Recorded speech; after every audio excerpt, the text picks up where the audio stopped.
Trish, you ready?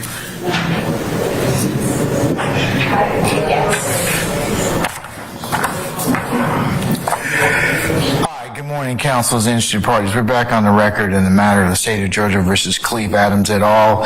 In 22 SC 183572. Let me go ahead and take roll. Let me find my...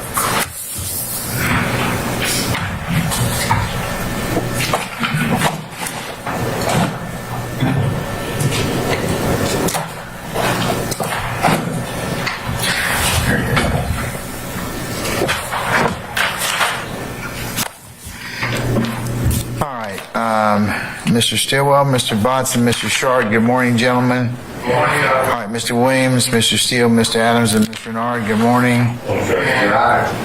Mr. Kendrick and Mr. Weinstein. Good morning. Mr. Huey and Mr. Matthews, Jr. and Sr. Good morning. All right, Mr. Nichols, Mr. Harvey, and Ms. Westmoreland. Good morning. And Mr. Ryan and Mr. E. Williams. Good morning. All right. Mr. Atkins and ladies, Ms. Hill, I should say Ms. Hilton and Ms. Love. Good morning. And Mr. Smith and Mr. Brown.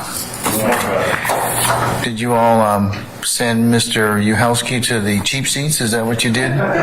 Good morning, Mr. Uhelski. I'm going to still say good morning to you, all right, because I know you. All right. All jurors here, sir? Yes, sir. All right. Anything I need to take up? Is Mr. Stevens outside? Your Honor. Yes.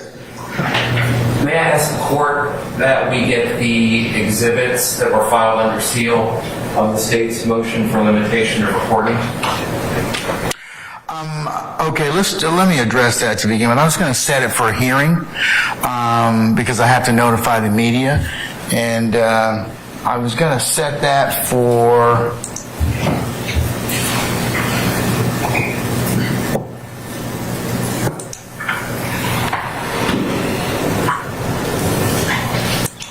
Let's give them 10 minutes.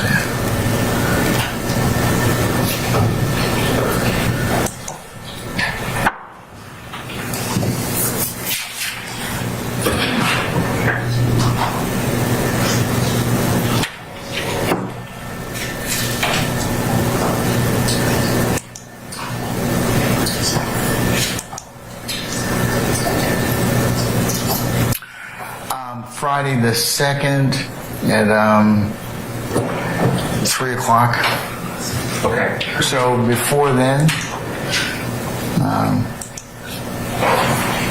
state, you wish to be heard on the issue of those particular filings. I'm aware of it. I need to set it for a hearing. So, given that I'm going to set it for a hearing next Friday, not next Friday, I should say.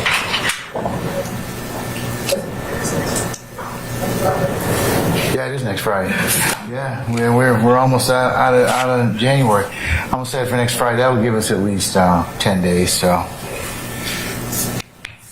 We will address it after court if there's anything that I need to address. So you'll deal with Mr. Weinstein or at least figure out an accommodations for those records. Yes.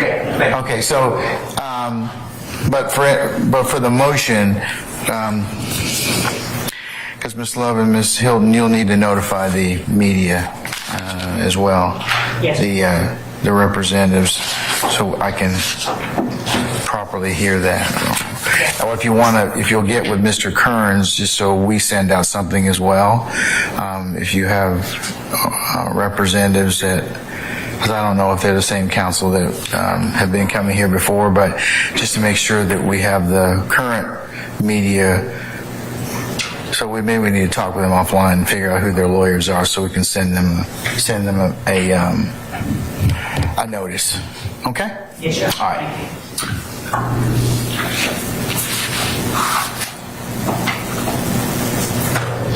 So those of you from the media, if you would do us a favor, sometime between now and the end of the day, if you would get me a point of contact for who your legal representative is, name, phone number, email, we'll go ahead and notify them for the hearing on the 2nd of February at 3 p.m.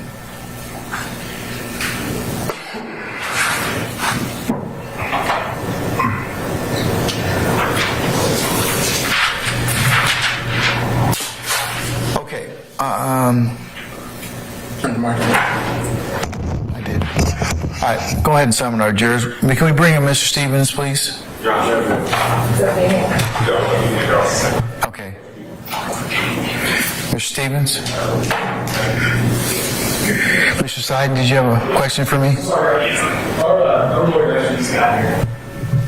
Well, here today. I just need, You're on the way out, I appreciate that. if you just give me a card, that'd be fine. Okay?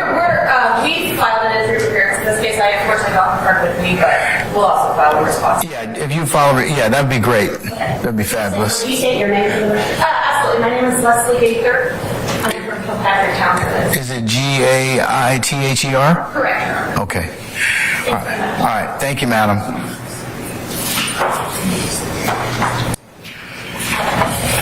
Okay, some of our jurors, please, sir.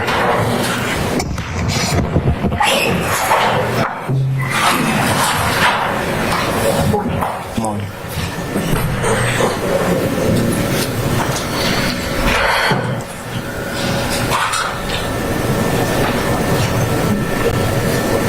Miss Love, if you put that microphone on straight or pick up your voice better. Just kind of swing it around.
All right, ladies and gentlemen, please be seated. All right, thank you, Sergeant Ingram. All right, Mr. Stevens, remind you still on the oath, okay? Good morning, ladies and gentlemen of the jury. Good morning. All right. Is that?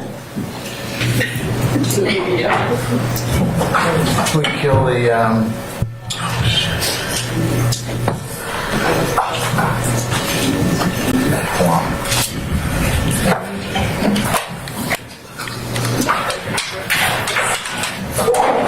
Thank you. Done? Oh, good. Okay.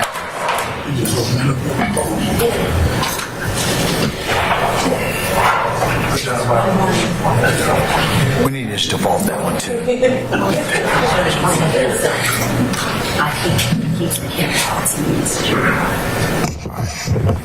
All right, ladies and gentlemen of the jury, good morning. Good morning. All right, you sound pretty good. Okay, all right, well, ladies and gentlemen, we're going to continue with the examination of Mr. Stevens, so without further delay, I believe that Mr. Steele refinished? Not yet, sir. Okay, all right, well, come on up.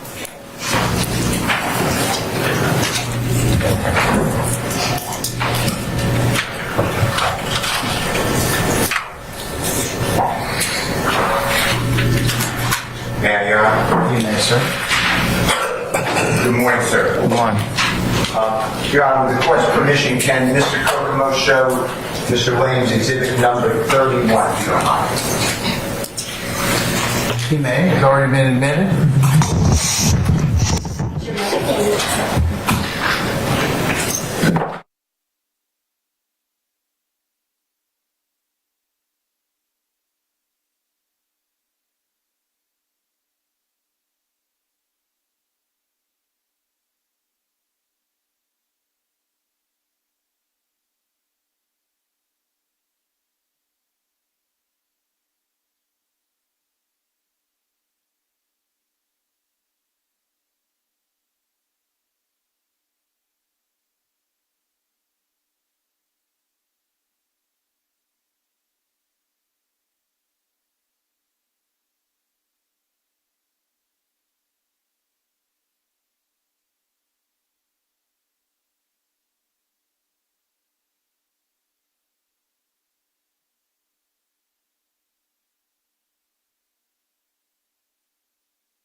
recognize his album covers and the songs on each album, mixtapes, etc.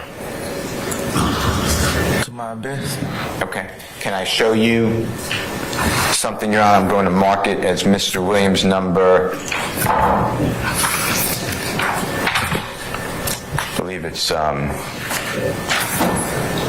36. 35 right now, Mr. Stewart. I think it's marked already, Your Honor, 36, if I may, and I'll come back to 35.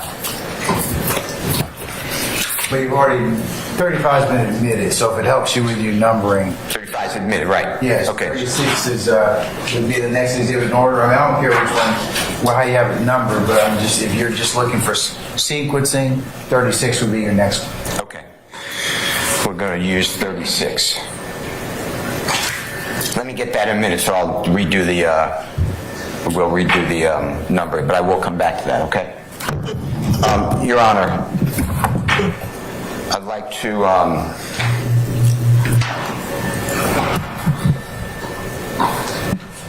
move for the admission. I showed you, Mr. Stevens. If you need to see it again, just tell this honorable court.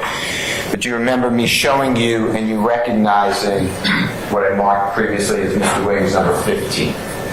That's what we broke last time we were here. My deal right here? No, not the, that's a different number. Your Honor, I'll be object to this being admitted. That's the video, Your Honor. That's when we stopped last week.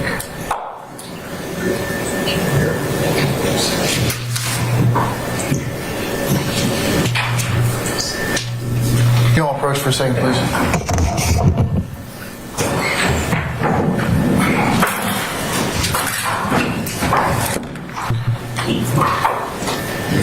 Mr. Stevens.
He's got to pull up and listen to this number. He's got to pull up? Yeah. Okay, can you ask him to get it ready?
All right, can we summon Mr. Stevens, please? Thank you.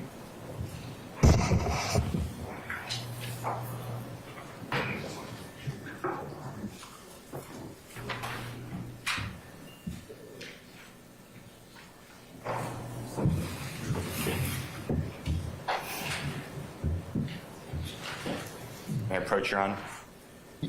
You may, sir. Yes. May I approach you, sir? Mr. Stevens, I'm showing you what's already been marked as Mr. Williams number 15. If you can take a look at that. You remember seeing a video that's a portion of. That's a screenshot, I guess, of a video. Do you remember that last week or the week before?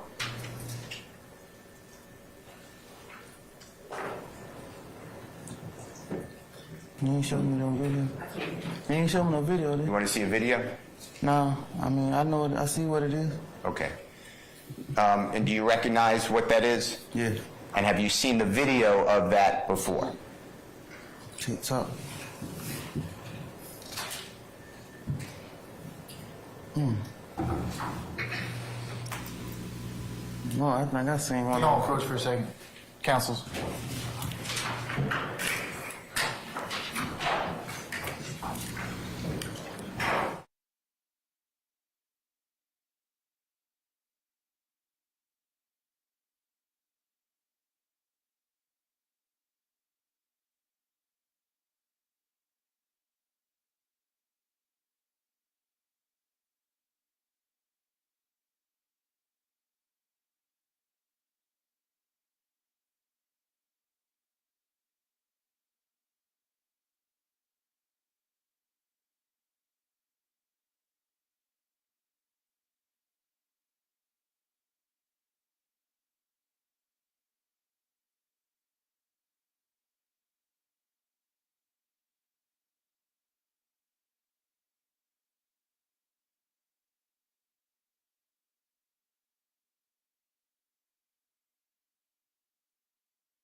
Show us the video before he goes up here. Just let us see what video.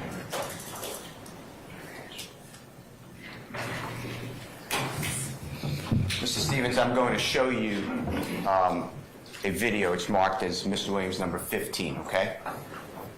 Mr. Kokomo, can you show it to the state again?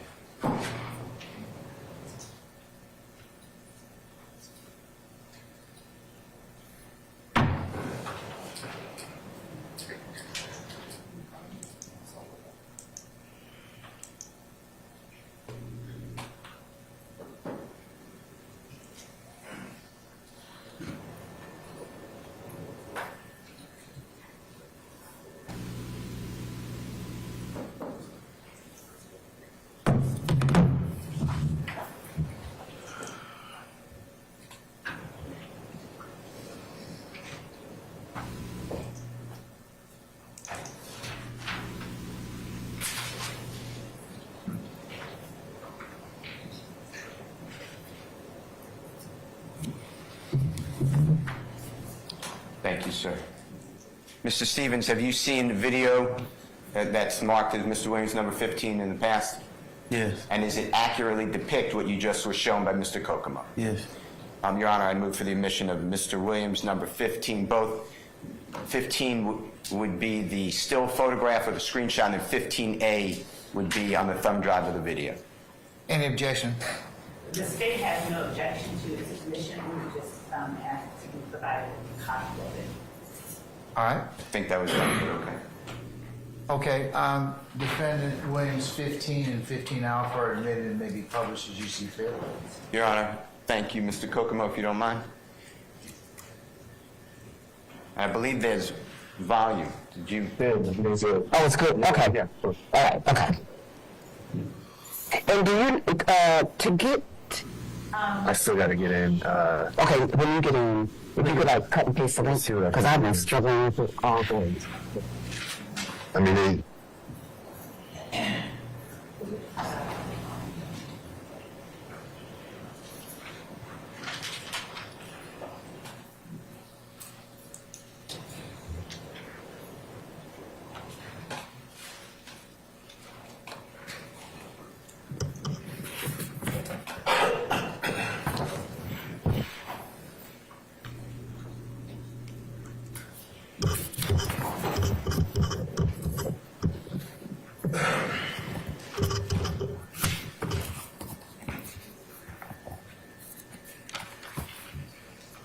Can you play the video if you don't mind?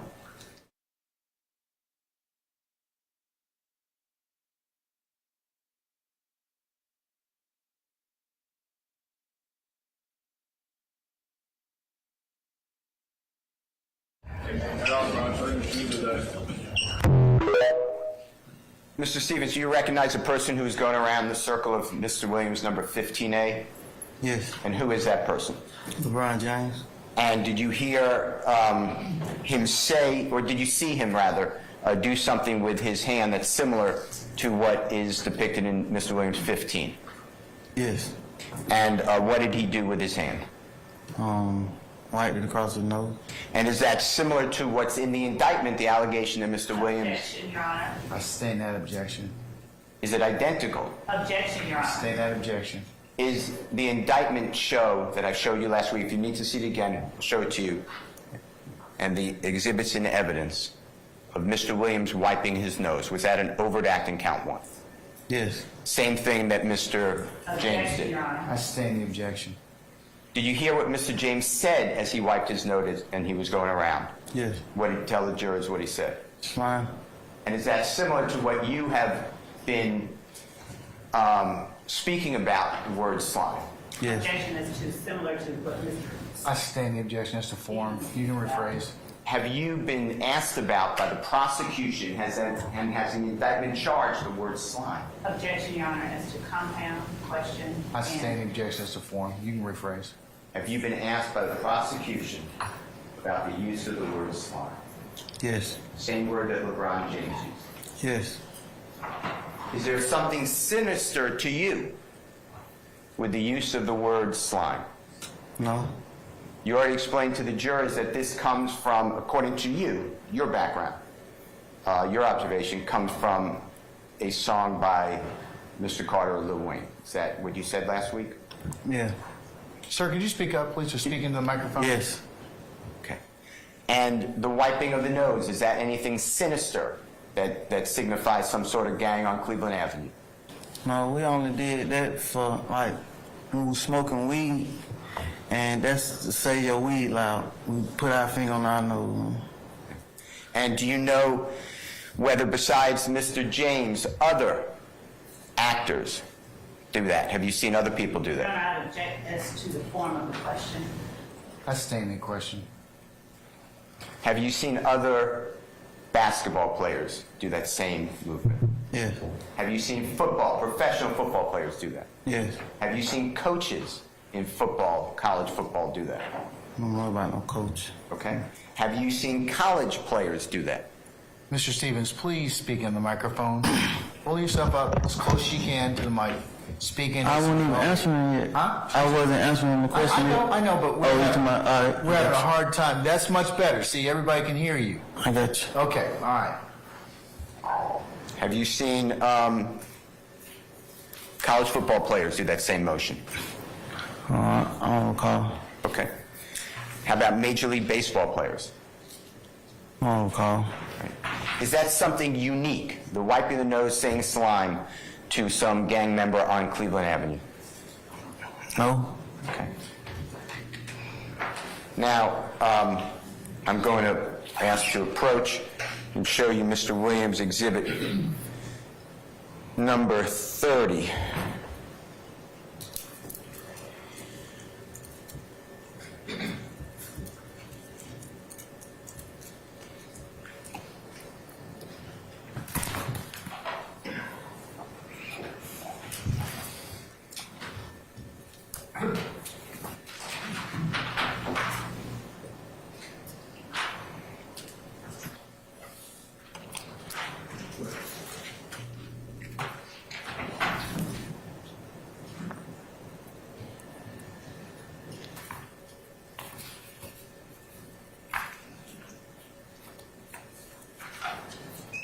May I approach you, Your Honor? You may, sir. May I approach you, sir? I'm showing you Mr. Williams, number 30. Take a look at that. Tell me if you recognize the image and writing in Mr. Williams, number 30.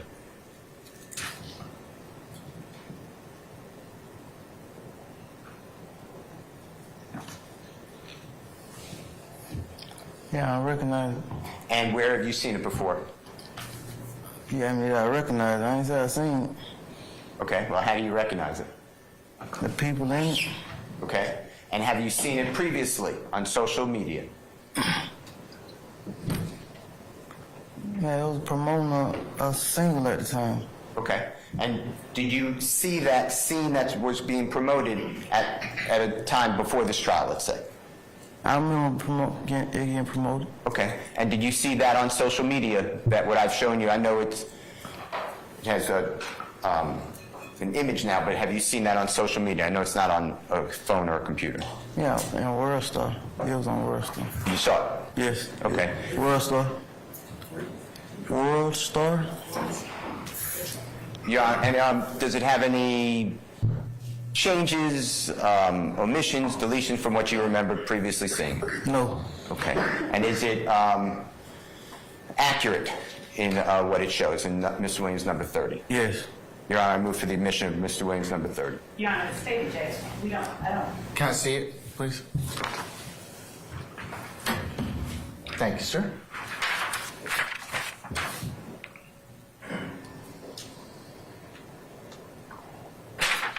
I'm sustaining the objection.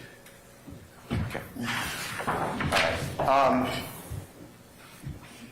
You were asked by the Honorable Ms. Love earlier on your direct examination to show the ladies and gentlemen jury a Bloods gang sign. Do you remember something like that, demonstrating that? Yes.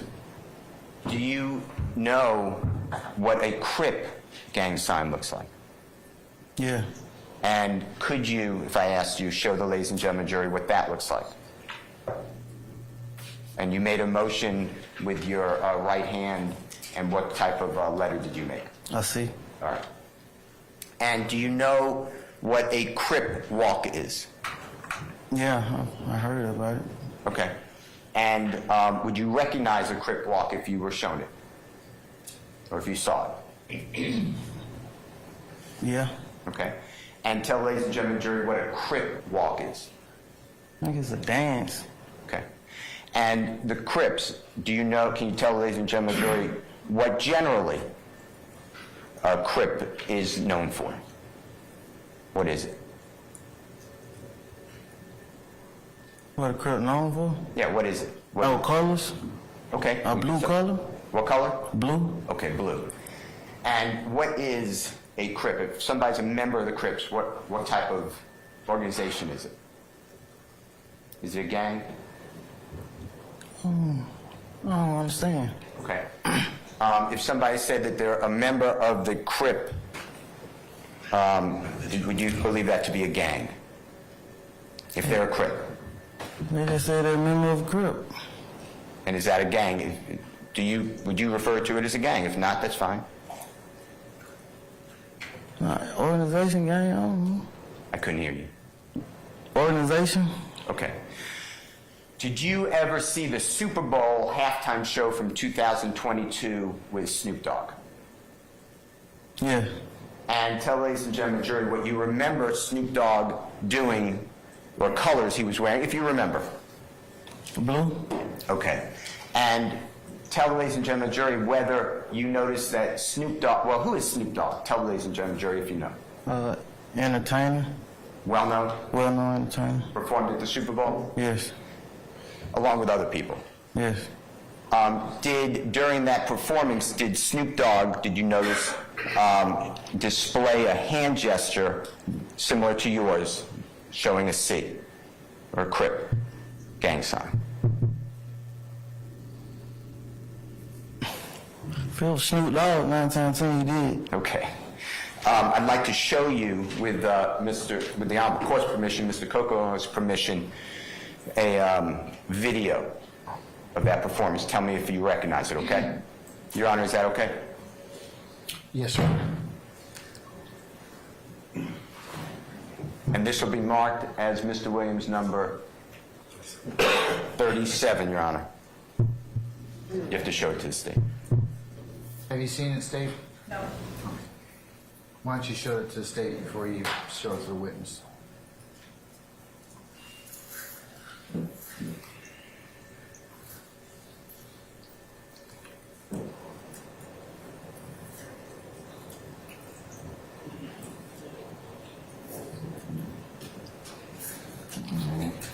Excuse me.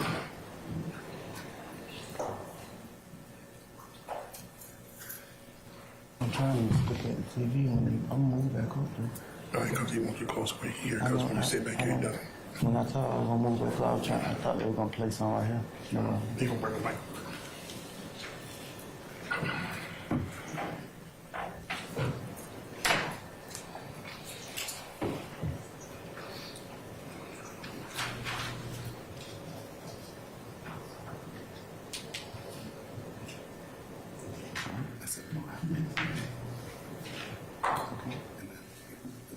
Yeah, just show it.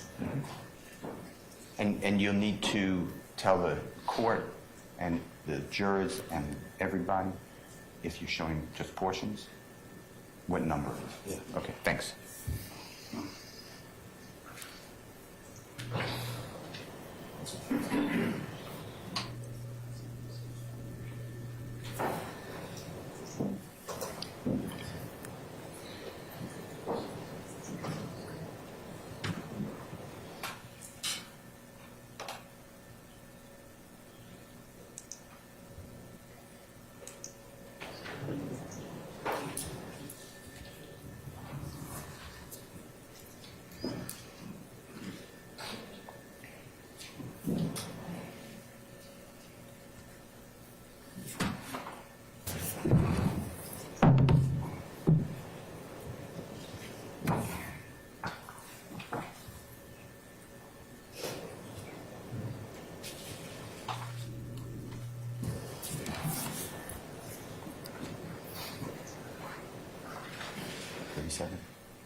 Thank you.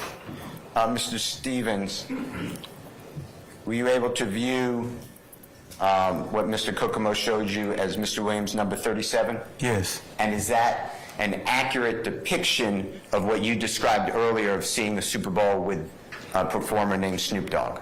Yes. And was he making the references for the observations that you described to the jurors about the walk and the using the hand? Yes. And are there any, to your knowledge, deletions or additions or modifications, meaning were there any changes made to that, or is that how you remember it? Yes, now I remember. Okay, Your Honor, I move for the admission of Mr. Williams number 37. Any objection to Defendant Williams 37, Madam? No objection as to the video being played without sound and at the timestamps that Mr. Kokomo said that they would be played for Mr. Smith. I'd like to play the sound and the entirety. Have you seen the entirety of it? Would you? All right. Why don't you just? How long is it? Just come on up here and let's play it. I mean, and screen it. This would have been nice for you to do before we got in here this morning, Mr. Steele. So please, in the future, don't do this to all of us, okay? Okay, sir, I'm talking to you. I said, yes, sir. Okay. This is not professional.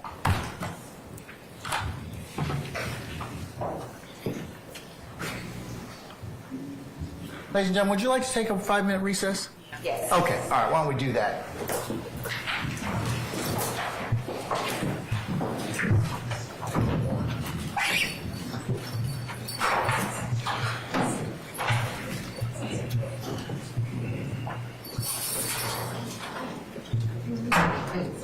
Yeah.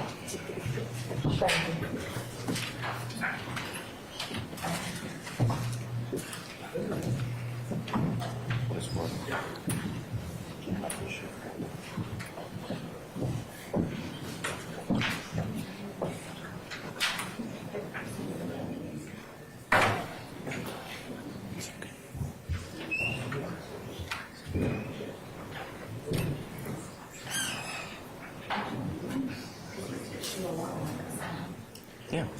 You just said sound though. He said you all work gonna play sound. We're going to play some people that reminds me.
Yes, exactly what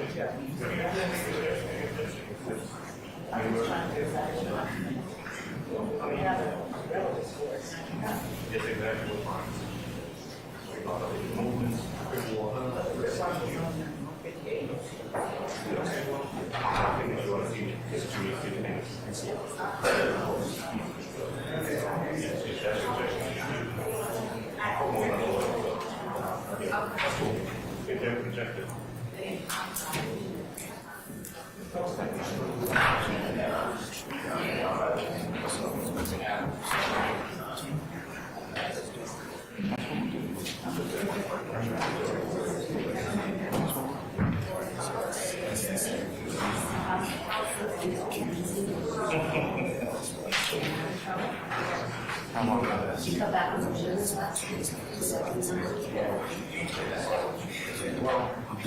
It's dry January. Why is that?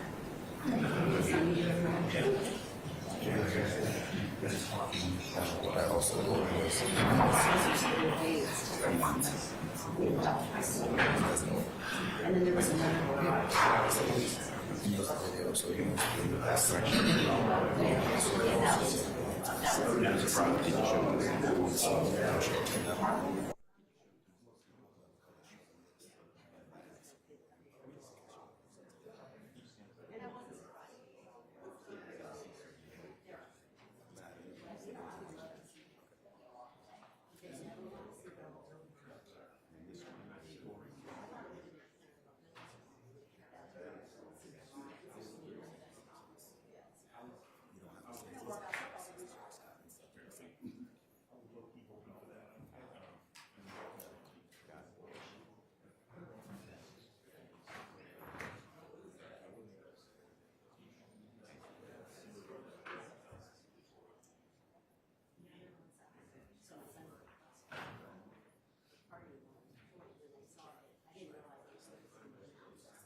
not female.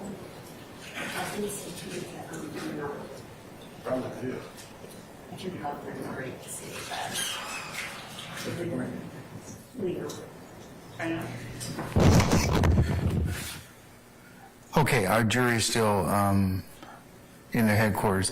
Has the state had an opportunity to preview the video? We have, and Your Honor, I've spoken with Mr. Steele and Mr. Adams, and I have been shown the portions of the video that they wish to illuminate for the jury, which is at 1 minute and 12 seconds, according to what I've been told, where the performer is throwing up the Crip C, and then 1 minute 58 seconds through 2 minutes and 4 seconds, where the performer is doing the Crip walk.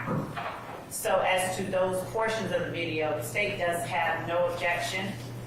We would object as to the relevance of the entirety of the video being shown.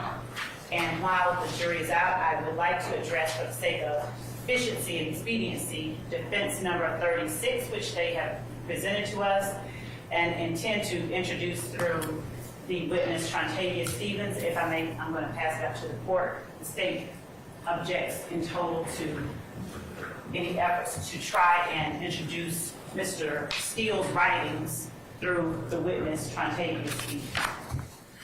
All right, let's deal with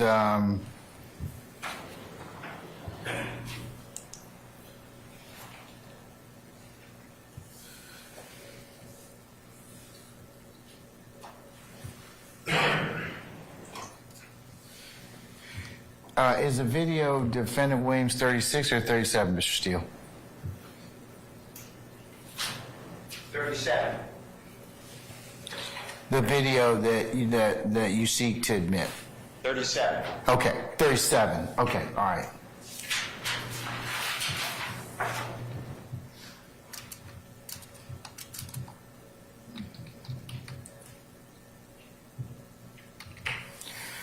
Okay, so Mr. Steele, why you've indicated that you wish to have the entirety of the video played. What would the purpose be in terms of an evidentiary basis, so I can rule upon that? Move for the admission of the entirety of the exhibit, because it would show the time, the place of the performance, the fact that it's at the Super Bowl, and then I would focus on two portions that we've eliminated for the district attorney's office. Okay. What's the specific objection do you have other than that, Ms. Love? I mean, is there anything else that's in it that would be objectionable? No, no.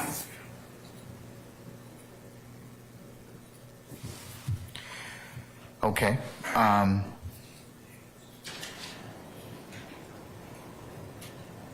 right, then I'll admit defendant's 37 over the state's objection.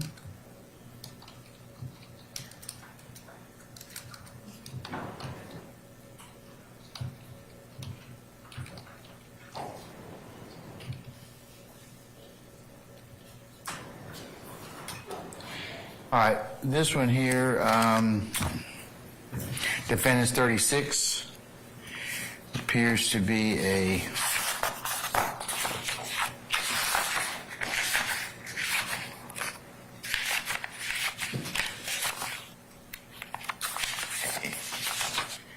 a 10-page document, and I assume that this is some of Mr. Williams' songs. Is that correct? Correct. Okay, and what's the basis for the introduction of this particular document through Mr. Stevens? Mr. Stevens already stated that he would recognize, I have to show him the document, Mr. Williams' albums and releases and mixtapes and the songs thereon. That is what the document purports, or what it is. And then the original witness for the state, Detective Belknap, this honorable court qualified as an expert in gangs, and he mentioned that a person with YSL would be wearing red. He showed a bandana in the right side of Mr. Williams. He picked out a photograph over my objection, and the court allowed it to be played on State's Exhibit Number 1 or shown to the jury. And He said that people in YSL would not use the letter C because it's a rival of the Crips, and that's to show the disgust, I guess that's my word for the letter C. And here you will see many songs with the letter C. So that is the purpose of number 36. Your Honor, if I may respond, of course. Yes, go ahead, madam. One, Detective Belknap never said that people in YSL would never use the letter C. There are Crips in YSL, so I know he did not say that. But two, Your Honor, the objection that we have is to Mr. Steele's handwritten, typed document, his writings being admitted through this witness. If he wants to ask the witness to name the songs that he is aware that his defendant, Jeffrey Williams, has put out, he can, but to have a typed document typed by the attorney admitted through the witness is improper. There's no foundation that can possibly relate. The witness didn't even testify that he knows all of the songs. It's just an awful way to try and backdoor some albums Mr. Steele wishes that the jury has in front of him, a compilation of defendants' most, I guess he feels, most favorable releases. Notably, there are some Slime Season that aren't even on there. But besides all that, this witness is not a proper witness to introduce Mr. Steele's writings. Mr. Steele, I'd probably sustain the objection on the basis of foundation. I'll try to lay a foundation with the witness. I'll show him the document if he can identify it. I asked him if he knows the songs and the albums, and that is an accurate description, and it's not my right. Still think you're going to have an issue as to foundation. I mean, if you're attempting to get in this compendium, you may have, there may be other witnesses or other particularized folks you may have to kind of do that. But at this point, I haven't heard anything from Mr. Stevens, and I would agree with the state that it would be, at this point in time, not admissible. Not to say it won't, but at this time, I would not allow it. So I'll just, for the record, just say that I have, it's been identified. If you want to try and admit it through somebody else, that's fine. Anything else? Not from this. Okay, all right. 37 is admitted, 36 is not as of yet. And can we call Mr. Stevens, please, back?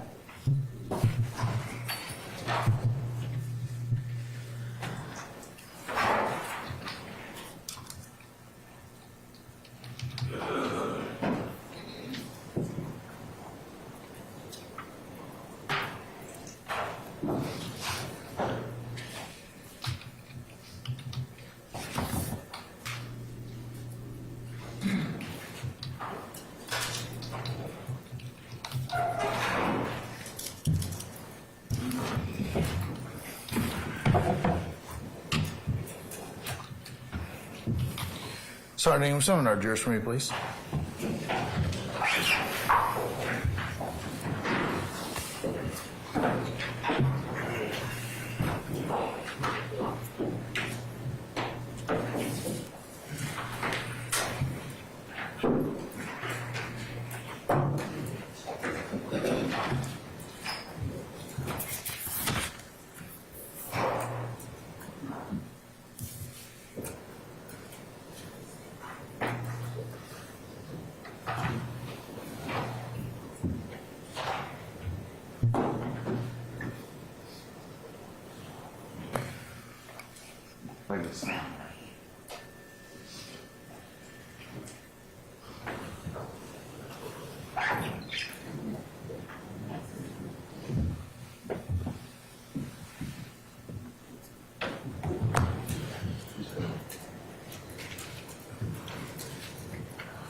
All right, ladies and gentlemen, please be seated. All jurors present, count. Thank you, Sergeant Ingram. Mr. Steele, you may continue. Your Honor, I move for the admission of Mr. Williams, number 37, based upon the foundation laid. All right, any further objection? No, Your Honor. All right, defendants Williams 37 is admitted and may be published as you see fit.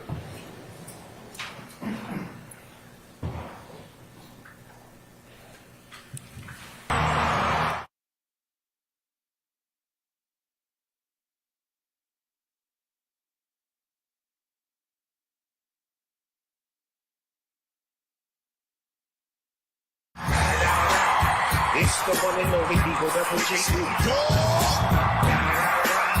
You know what happened with the D.R.E.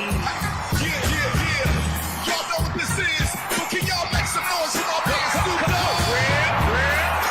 Come on, Top it off, bottom all, yeah, I'm burning it up. DPGC, go ahead and turn it on up.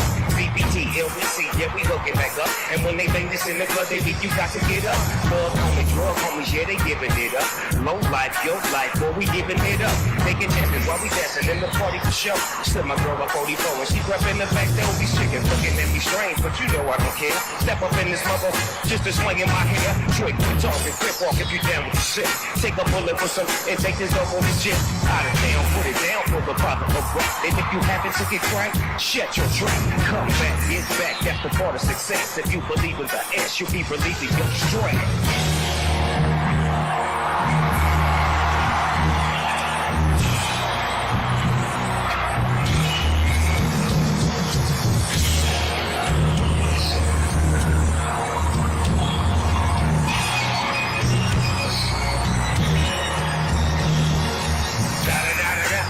it's the one and only D.R.E. Dr. Dre, you little buster. You know I'm riding with the D.O.G. West Coast, make some noise! Come on, put your hands in the air. Everybody put your hands in the air. Come on, everybody put your hands in the air. Put your hands way up in the air.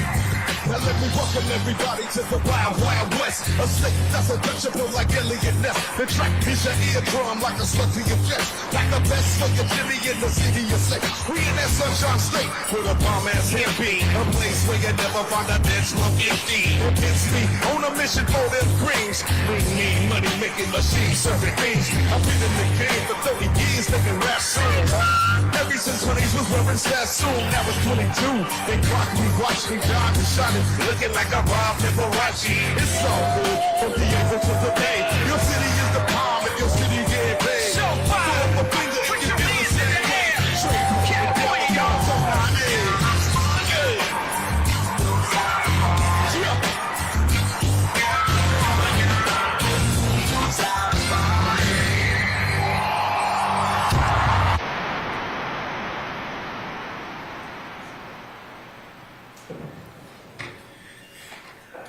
Mr. Stevens, the gentleman in the blue outfit on the screen, do you recognize and tell the jurors who that person is, or performer known by? Yes, Snoop Dogg. And the gentleman in the black clothing, do you recognize and tell the ladies and gentlemen that performer's name? Dr. Dre. And is this at the National Football League Super Bowl 2022? Yes. I'd like to take you, if Mr. Kokomo doesn't mind, specifically to timestamp 1:12.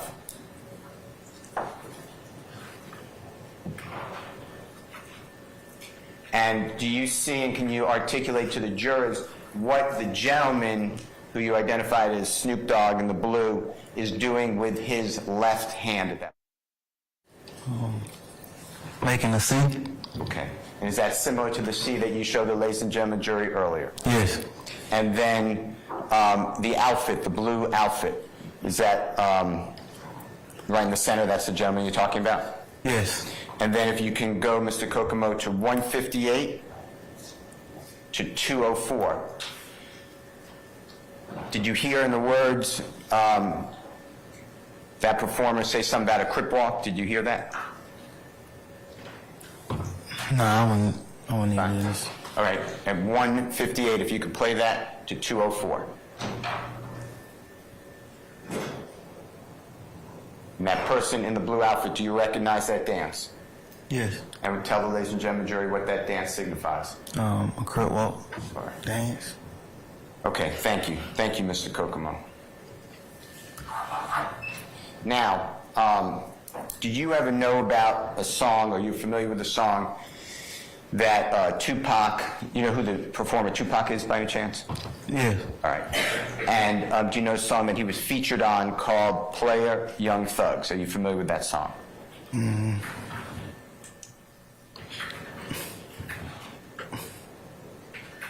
I may have heard it. Okay. Well, do you know, you already identified Jeffrey as a performer. What's his performer's name? Young Thug. And do you know, if you do know, what, if anything, Thug stands for? Yes. Tell the ladies and gentlemen jury. Truly humble on the God. And is that something that was personal or is personal to Jeffrey? Objection, speculation. I sustain the objection. Do you know whether At that this is time. personal? Do you know whether that is personal to Jeffrey? Objection, again, he can't speak to his mindset. I sustain the objection. All right. Throughout the years that you've known Jeffrey, has he encouraged you to read? Objection, relevance, and objection. I sustain the objection. I don't believe it. All right. Thank you, Mr. Stevens. Your Honor, I have no other questions at this time. Okay. Mr. Sharp?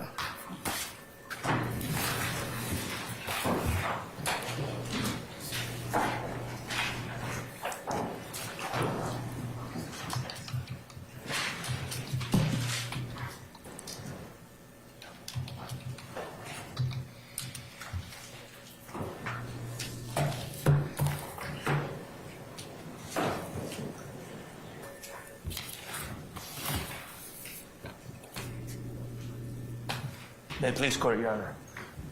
Mr. Stevens, good morning. Morning. My name is Max.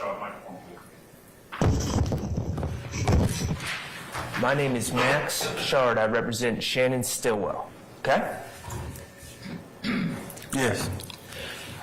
Do you know Shannon Stillwell? Yes. And you identified him in court 2 weeks ago, correct? Yes. Okay. Did you grow up together with Mr. Stillwell? No. Okay.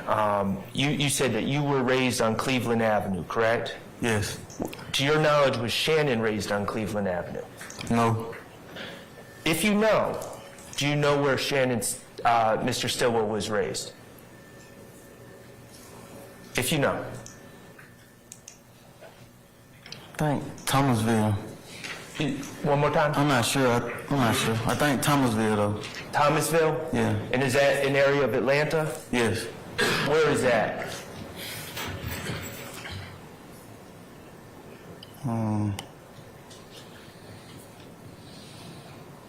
Is it off of Boulevard?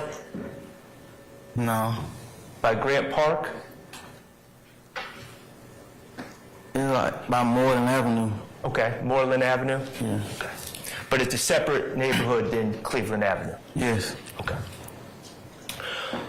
To your knowledge, you spoke a couple weeks ago about people being members of rock crew. Did you ever know Shannon Stillwell to be a member of rock crew?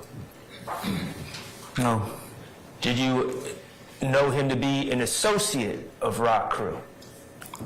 I already answered it. An associate? What is your answer? I'm sorry. I answered that. She asked me, Miss Love asked me the same question. Okay, and your answer was no? Is it? I answered, I said, if that means going to a club together, yes. Okay, so your answer is, you said that you were a member of rock crew. Right. And you've been to a club with Shannon before? Right. Okay, all right. Do you recall when you first got to know Shannon? What year?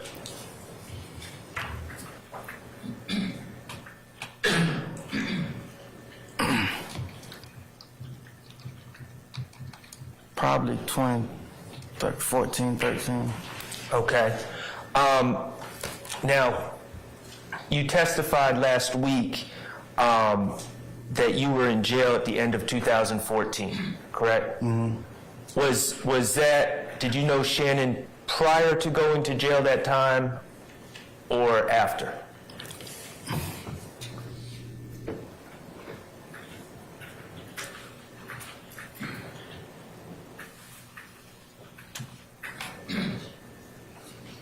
I knew him before prison. That's why it was so easy for me to know.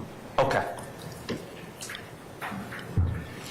All right. Now, Mr. Stevens, you testified over the last few days that you've been on the stand that you have committed crimes before, correct? Yes. Okay. And your testimony isn't that you're innocent of everything that you've ever been accused of, is it? Say that one more time. Have you been guilty of some crimes in the past? Yes. Okay. I would like to ask you about a couple of those instances, okay? Yeah. All right. Now, Your Honor, and if this isn't as to certifies that have been admitted or tendered or things that have already been admitted as evidence, I don't have any objection. But if I'd like for Mr. Short to at least identify to the state anything that he intends to ask or You know, inquire. come on up for a second, please. okay.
Thank you.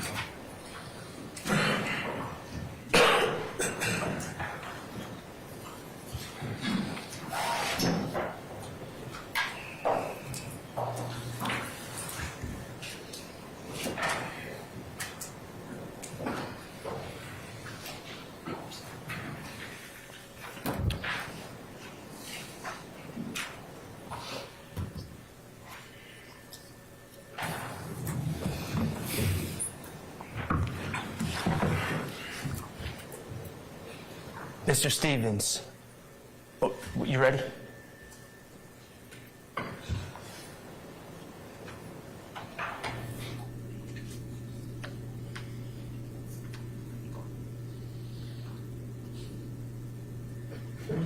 No, we're good. Oh, okay. All right, I'm sorry.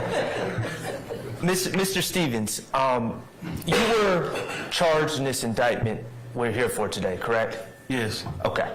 And once you were charged with the indictment, you were able to become familiar with the indictment, correct? Yes. Okay. And you were charged in count 1, which was the RICO, conspiracy to violate the RICO Act, correct? Correct. Okay. But also, as part of the indictment, it alleged several past crimes that you committed, correct? Yes. Okay. I want to talk to you about, first of all, Overt Act 1, which was Fulton County Case 13 SC 116787. It happened on January 25th, 2013. By that date, do you know what I'm talking about? Okay, it involves you allegedly, and you pled to this, committing aggravated assault. Officer? Yeah. Are you familiar now? Yes. Okay. That happened in the apartment, or the parking lot of an apartment complex at 2616 Old Hateville Road, correct? Yeah. Okay. And you were charged with aggravated assault and possession of firearm by a convicted felon, correct? Yeah. Okay. Now, we heard earlier a lady came in and testified about how. Your Honor, I object as to rule of sequestration and testifying. I'm saying this a form. What's your grade, Mr. Sharp? Okay. There was a stolen car in the apartment complex that day. Are you now aware of that? No. Did you know that on that day? No. Did you know anything about a stolen car? No. Did you take any part in robbing someone or carjacking someone in Noonan, Georgia? No. Okay. And you were never charged with that, correct? No. And you have never admitted any guilt in that? No. Correct. Okay. Now, let's go back to the apartment where that you now know that a stolen car was in that parking lot, correct? Yeah. And you know that because you ended up being charged in that case back in 2013, and your lawyers told you about that, correct? Yes. Okay. That apartment complex, were you living there? No. Who was living there? Associate. Okay. And at some point, did you notice people seated in a car in the parking lot of that apartment complex? Yes. Okay. How long were they there?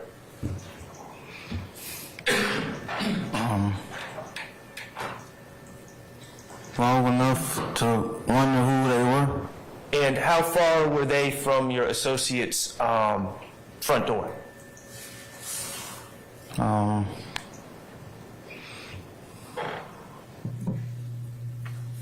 Maybe to that door right there, the courtroom door. To the back courtroom door? Yeah. Okay, for the purpose of the record, is it about 25 yards? Is that fair?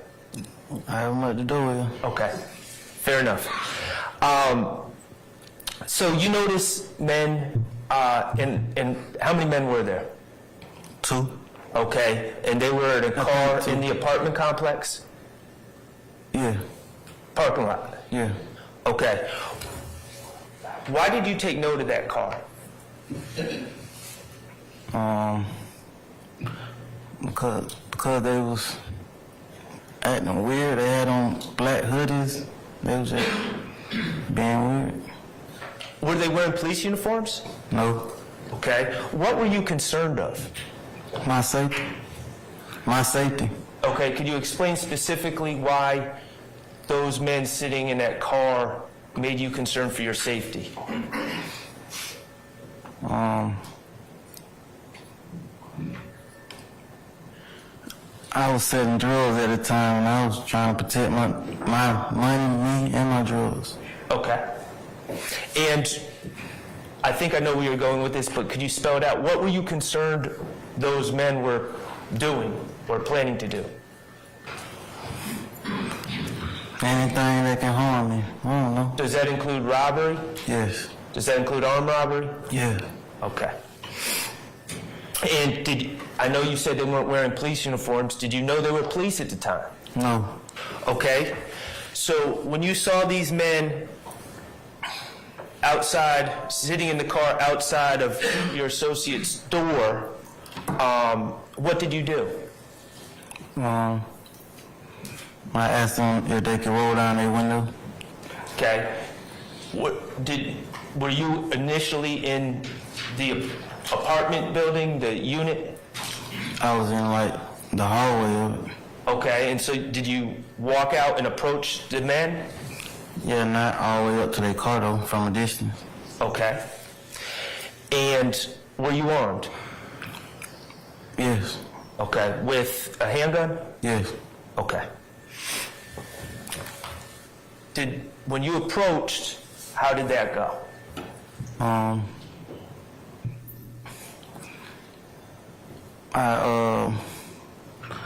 I did like this to ask them, can they roll their window down? Okay. And what happened? They just were looking. Okay, did they eventually roll the window down? No. Okay. What happened next?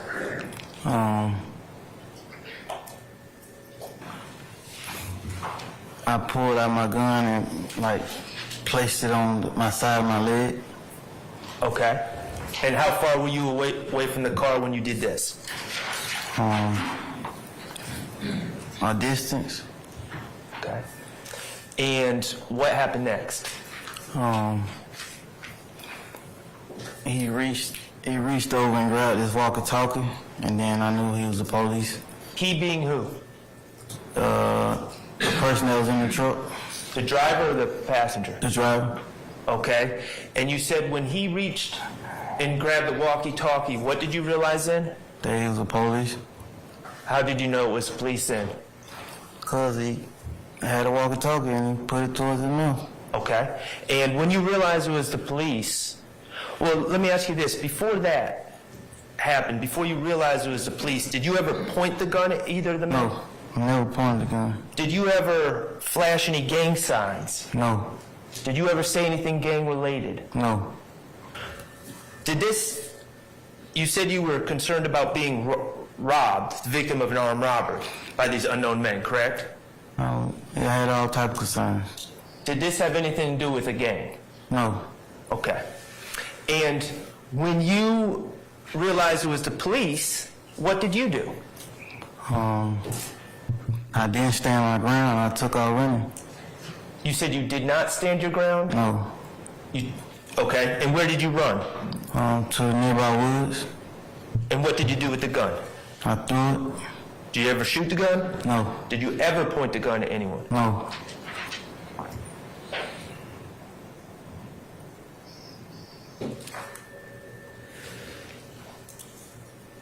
Look at the men seated out here as defendants. Did this case have anything to do with any of these men seated out here? No. Were any of them present at the apartment complex with you? No. Did this case have anything to do with Rock Crew? No. Did it have anything to do with YSL? No. This happened in 2013, correct? Isn't that what the date say? And were you charged at that time? Yes. Okay. And in fact, you pled to aggravated assault and possession of a firearm by a convicted felon, correct? I don't think I was a convicted felon at the time. I think that was my first time being arrested. As an adult, I don't know. And that may be my fault, Mr. Stevens. And it is my fault. Your Honor, may I approach? You may, sir. I'm going to show you what's marked State's Exhibit 11A. Recognize that? Yes. Yes. Is that your plea form? Or the certified conviction from that case? Yes. And you were correct. You were convicted of aggravated assault and possession of a firearm during commission of a felony, correct? Yes. Okay. You accepted responsibility? Yes. You did your time for that case? Yes. Okay. Back in 2013, did the state ever charge you with gang charges regarding this incident? No. Did they ever charge you with RICO or conspiracy to violate RICO back in 2013? No. It wasn't until 2022 that the state made out those allegations that this was related to a gang, correct? Yes. Okay. All right, Mr. Stevens, you were candid with us a couple weeks ago talking about your past drug dealing, correct? Yes. You admitted to selling drugs, correct? Yes. And you also indicated that you knew other people that you associated with YSL that have sold drugs in the past, correct? Yes. Okay. I want to talk about your drug dealing first, okay? Yes. We talked about the circumstances of your upbringing, Cleveland Avenue, correct? Yes. In your estimation, you know, we... Yes, Mr. Matthews. Well,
All right, Mr. Sharp, go ahead, sir.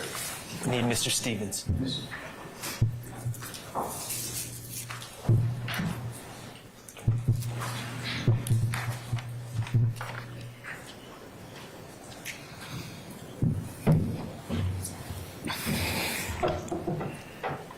Mr. Stevens, I was about to ask you about Cleveland, especially around the time, I'd like to ask about the time when you were little. Were there a lot of drugs in that area as you were growing up? yes. Yes. Were there a lot of drug dealers? Yes. Okay. And this amount of drugs in the area, that existed before Rock Crew, correct? Yeah. That existed before YSL, correct? Yes. Okay.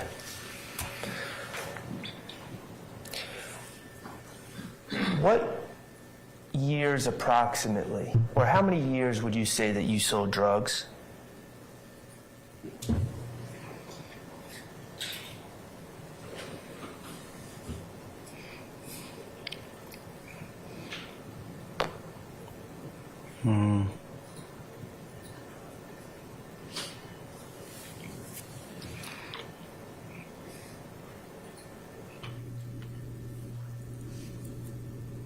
I really can't give you no approximate because I was back and forth from jail.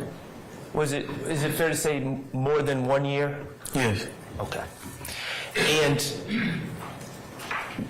generally speaking, what kind of drugs did you sell?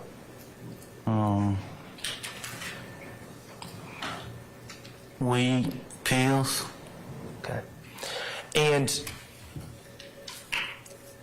you ever hear the term weight or moving weight? Yes. Okay. And that's used to describe a large amount of drugs, correct? Yes. Okay. Would you describe when you were selling drugs? And you're not selling drugs anymore, correct? Correct. All right. When you were selling drugs, would you describe it as large amounts or more smaller hand-to-hand transactions? Oh, mine? Yes. Man. Nickel and dime. You know, yeah. Petty? Yes. Okay. Would you sell in all areas? Did you have a specific spot where you sold, or did it change from time to time? Yeah, it changed. Okay. I believe that you indicated on direct that you have sold before at a couple of the gas stations in Cleveland Avenue. Excuse me. Yes, excuse me. It's okay. And are those the only places you've ever sold drugs? No. Okay. In your experience, is it common that drugs are sold at gas stations? Yes. Gas stations have a lot of foot traffic, correct? Yes. People tend to congregate in the Cleveland Avenue area. Do they tend to congregate at gas stations? Yes. Okay. And if the police show up, you can flee from a gas station, correct? Yes. It's not like a house where you're linked to that one location, correct? All right. Are those all things that make it advantageous to sell at a gas station? Yes. Okay. I'm going to, Your Honor, may I approach? I'm going to show you what's already been marked and admitted as States 16U. That's what I said, thank you.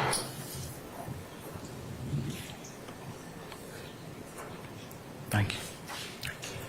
Mr. Stevens, do you recognize that document? Yes. And what is that document?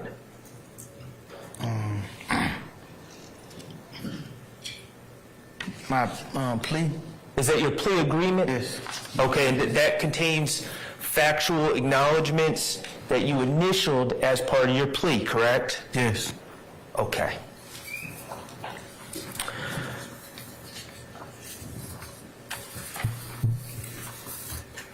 If I may approach one more time. Your name?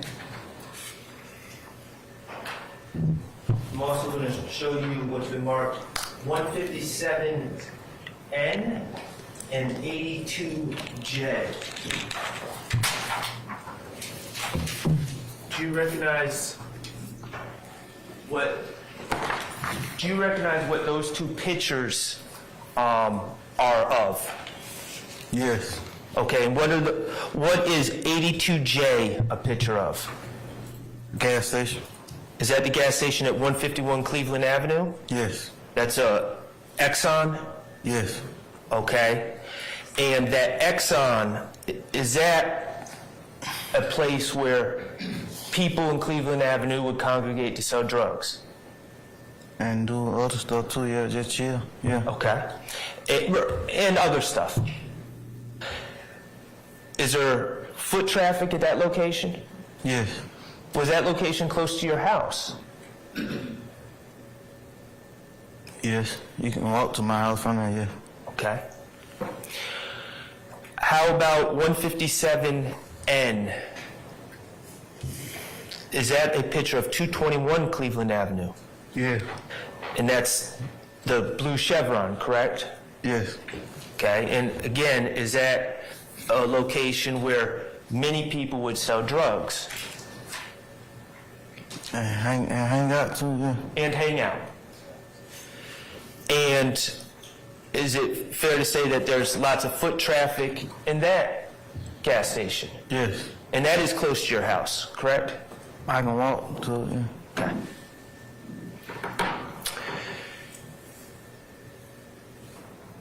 the years that you lived at Cleveland Avenue, is it fair to say that there were hundreds of drug dealers that had sold at each of those locations throughout the years?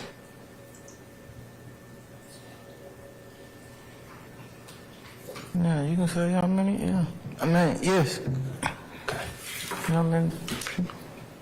At the times that you personally sold drugs at these locations, is it a situation where you're the only one selling drugs at that gas station at that time, or are there other people also selling? Yes. Yes, what? Yeah, other people. Other people. And are we talking about other people that are working with you, or other people that are doing their own hustle at the same time as you? Yeah, other people that are doing their own thing. So you don't have, if I understand you correctly about these gas stations, you don't have exclusive rights to these gas stations. No, how? No. Okay.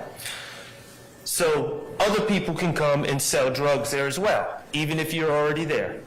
Yeah. And you can come sell drugs there, even if someone else is already there. Yes. Okay. Do you know what? Well, let me ask you to look at 16U.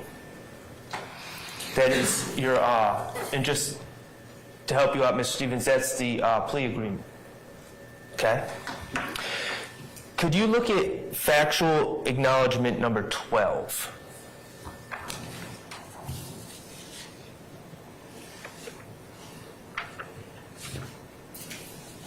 Yeah. Okay, and factual acknowledgement number 12 says, the gas station at 151 Cleveland Avenue is a location where YSL associates sell drugs.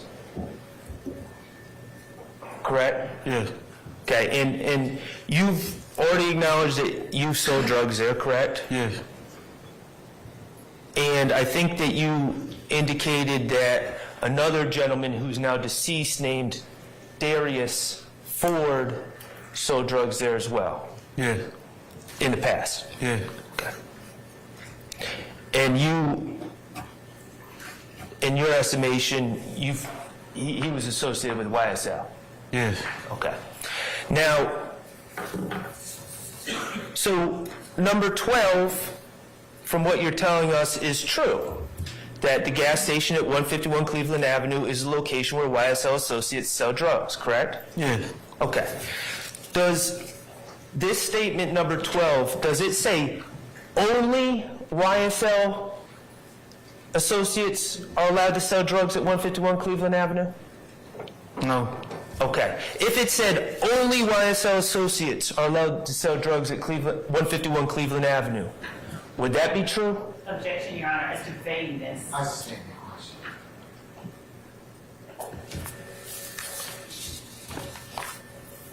If the acknowledgement stated that only YSL associates could sell drugs at that location, would that be true? Objection as to vagueness. It's speculation starts with it. Well, do people in your life on Cleveland Avenue, in your familiarity with 151 Cleveland Avenue, did you know people who have nothing to do with YSL that have sold drugs at 151 Cleveland Avenue? Yes. Several people? Yes. Multiple people? Yes. Does harm come of them when they sell drugs at 151 Cleveland Avenue? No. Okay.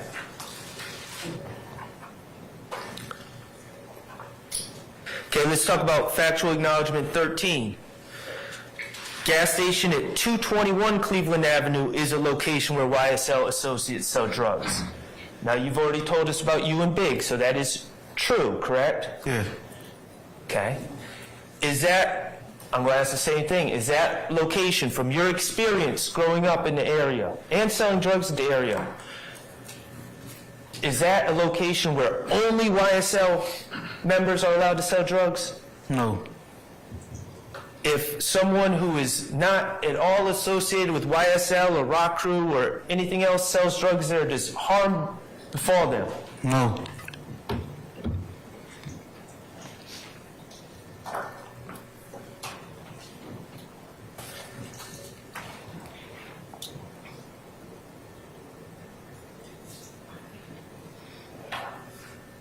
Okay. Why did you sell drugs?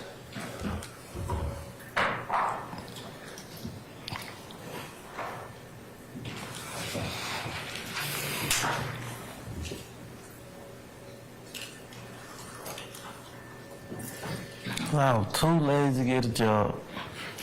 Does it go back to what Mr. Steele, Attorney Steele, was asking you a couple weeks ago about wanting fast money as opposed to taking your time and trying to earn the money? Okay. Do you view selling drugs as wrong? Yeah. Okay. Did selling drugs give you money to provide for yourself at certain times? Yes. And what about your family? Well, no life-changing money, but yeah. Is it fair to say it was a way to get by?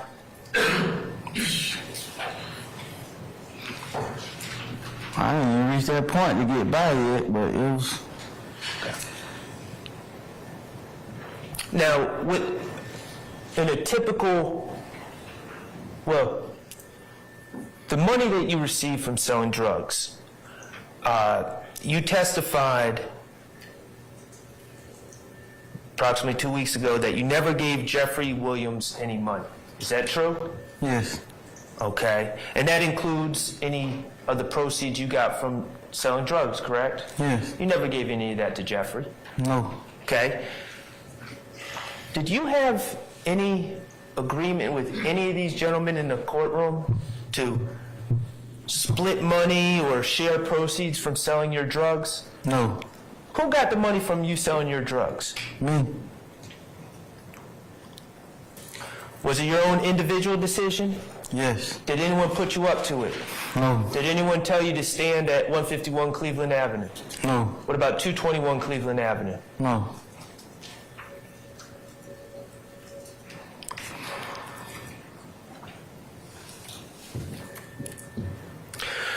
Did you sell drugs to increase the notoriety of YSL? Yes, I did. To increase the notoriety of YSL? That was your purpose? Yeah. Okay, how does that increase the notoriety of YSL? I already answered your question. Do you know what I mean by notoriety? I said, it made me look good. It made me look like I was getting money. I said I was, though. Okay, so you sold drugs to increase the notoriety of you. Okay, now I'm going to ask you, did you sell it to increase the notoriety of anyone else? What?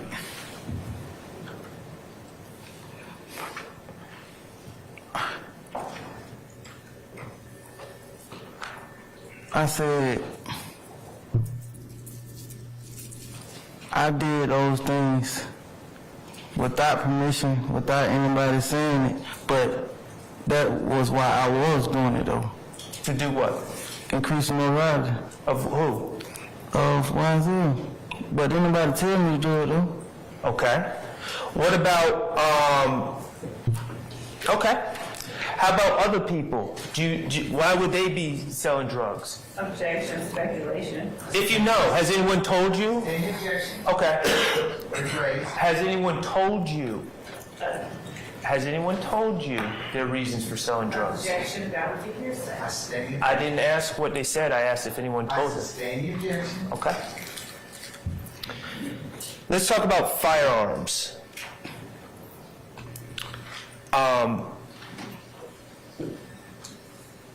Selling drugs, would you consider that a dangerous profession?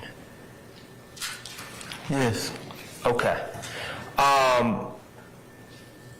Why is it a dangerous profession? Selling drugs? Yes. Because it's illegal.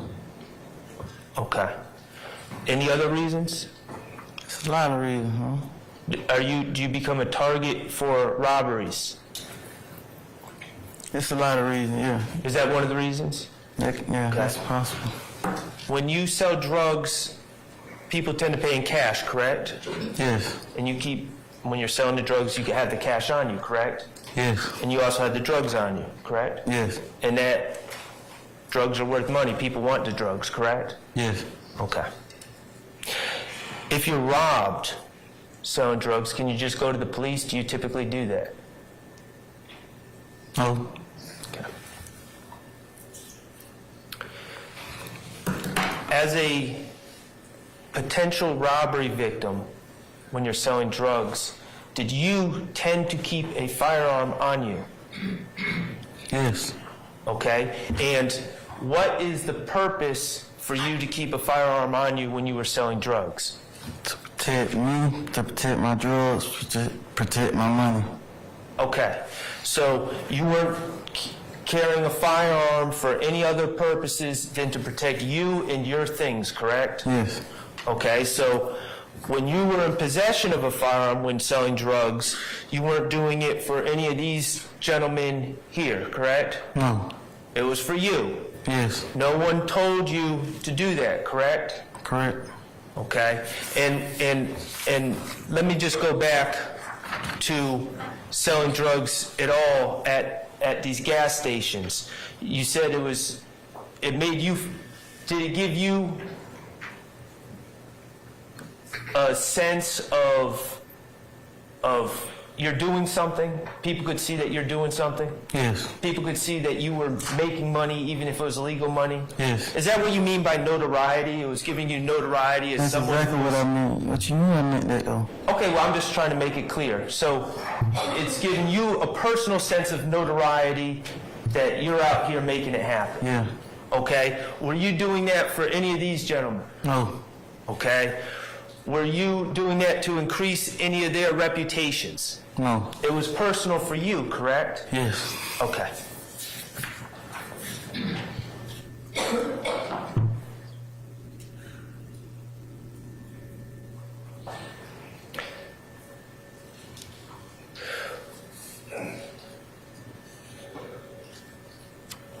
And when you were in possession of firearms in some of these cases, which you pled to, that was personal to you, correct? yes, Your decision. yes, Okay.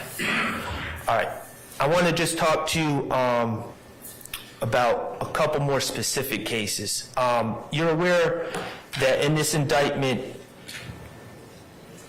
you are accused of overt acts 48 through 50, which is Fulton County case 15 SC 135856 that happened on July 3rd of 2015. If I say the address, will you know what I'm talking about? yeah, 1813 Sylvan Road with Marquavius Gay in your car? yeah, Do you know what case do you know what case I'm talking about? yes, Okay.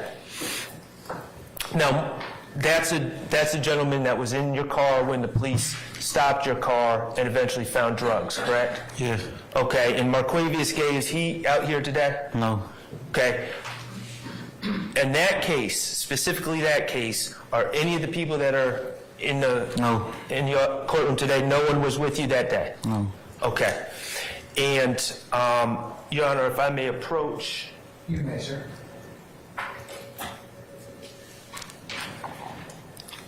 I'm going to show you Mr. Stevens.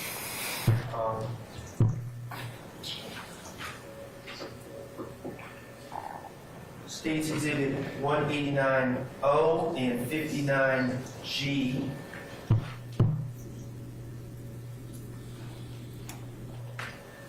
And specifically, Mr. Stevens, I'm going to ask you about 189O first.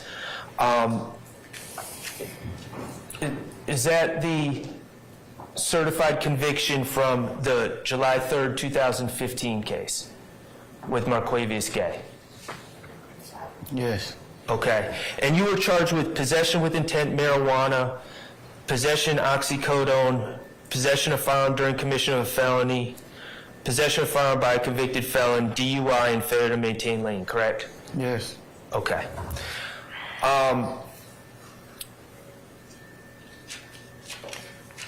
Do you remember why you were stopped that day? Yes. What was the reason that you were stopped? Failure to maintain lane. Okay. And when you were stopped, did the police approach your car? Yes. Did they end up searching the car? Yes. Okay. And were there narcotics found in the car? Yes. Okay. And what types of drugs were in the car? Marijuana and pills. Okay. And was there also a firearm? Yes. Okay. Mr. Stevens, do we have any gloves? Yeah, behind you.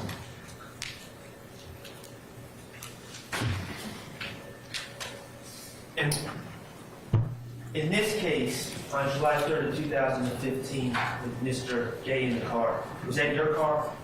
No. Whose car was it? I think it was one of the guys I was with. I don't know. I don't remember. And were you driving? Yes. Do you remember that marijuana that was found in the car? Do you remember where it was found? Where? Yes. Yes. It was under the passenger seat, correct? Yes. Okay. And do you remember how that marijuana was packaged? Yeah. Was it in a jar, glass jar? Do you remember? No, I think it was in like individual bags and then in a bigger bag. Okay, that's what I wanted to get to. It was in a bigger bag. I want to talk to you about that bigger bag. Could you describe that bag? What material was that bag made of? Cloth. And do you remember what color that bag was? Like tan. Okay. Now, I'm going to show you what's been marked State 57G, which was taken off you 12 days later. Okay? A separate stop. All right. Do you recognize this bag? That's the same bag. I mean, yeah, I'm saying, is that bag? Well, this was taken, well, we're going to talk about this bag in a second, but what I'm asking you is on July 3rd, the drugs that were in that car, were they in a bag identical to this? Yes. Okay, and whose bag was this? Mine. And whose bag was the bag on July 3rd? Mine. You had two of the same bag, is that correct? Yeah. And these are Louis Vuitton cloth bag, Yeah. It's for the shoe. tan color, correct? Yeah.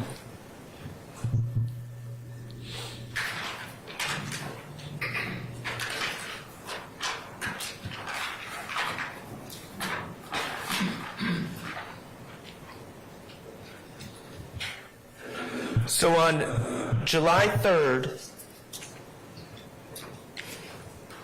2015, you were pulled over and the 34 bags of marijuana individually wrapped inside a cloth bag that looked exactly like that was yours, correct? Yes. Okay. And can you just give the jurors an idea of what the street value of that marijuana you had in that bag was? I think they were like $10 for each one of them. So maybe $340 total? Maybe. Okay. And you also had a small amount of cash on your person, correct? $130 about? I guess so. That's what I say. Okay, you don't recall? That was 10 years ago, probably. Nah. Understood. However many years ago. Okay. And the gun that was under the passenger, the gun was also under the passenger seat? Yes. Okay. And that was the gun you had because you were selling drugs, correct? Yes. Okay. You pled guilty to possessing that marijuana, correct? Yes. And 4 oxycodone pills as well? Yes. And you also pled guilty to that gun, correct? Yes. You took responsibility? Yes. Okay. That incident on July, that's overt act 48 through 50 in this indictment.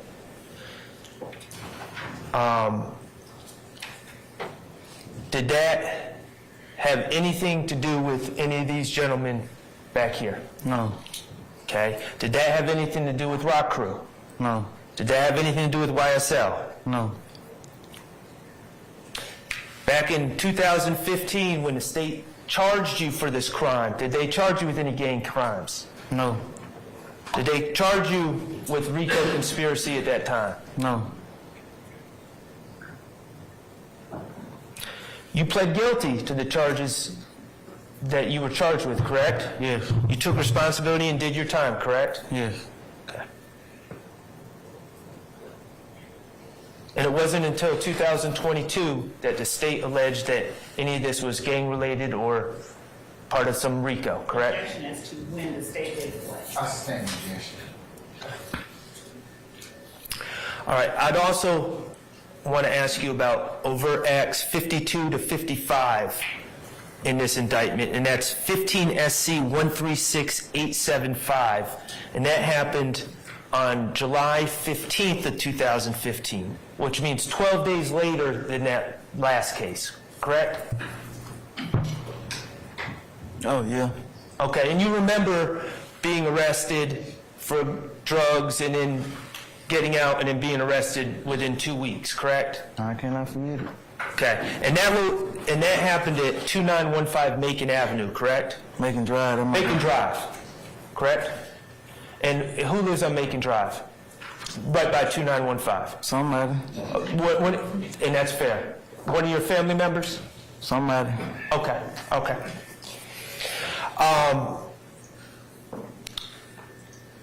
In that case, who was in the car with you? A female and Shannon. Okay, my client, Mr. Stillwell? Yeah. Okay, and that female, was that your girlfriend? No, female. Okay. Was she related, was she affiliated with you or Shannon? Yeah, she was affiliated with me. With you, okay. And in that case, you were charged with possession of marijuana with intent to distribute, possession of firearm with an altered ID, possession of firearm during commission of a felony, possession of firearm by a convicted felon, failure to obey stop sign, and failure to maintain lane, correct? Yeah. Okay, and is it fair to say that you were pulled over for failing to obey a stop sign? Yes. And failing to maintain lane? Okay. Yes. And you were driving? Yes. Okay, and where was Shannon in your car? Back seat. Okay.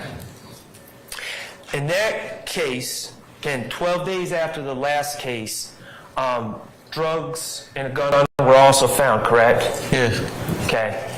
And in that case,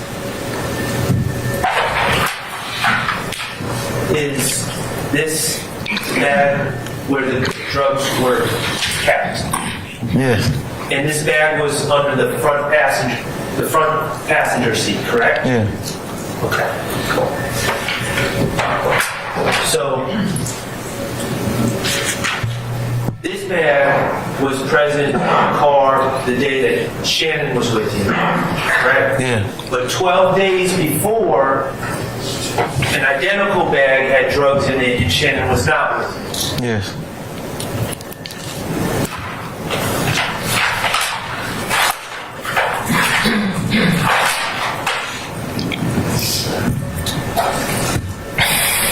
In this case,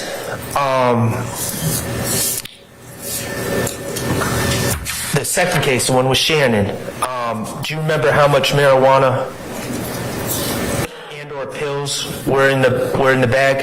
No. Okay. To your recollection, was it weight or was it a petty amount? Petty amount. Objection as to vagueness of the word petty. It's the same.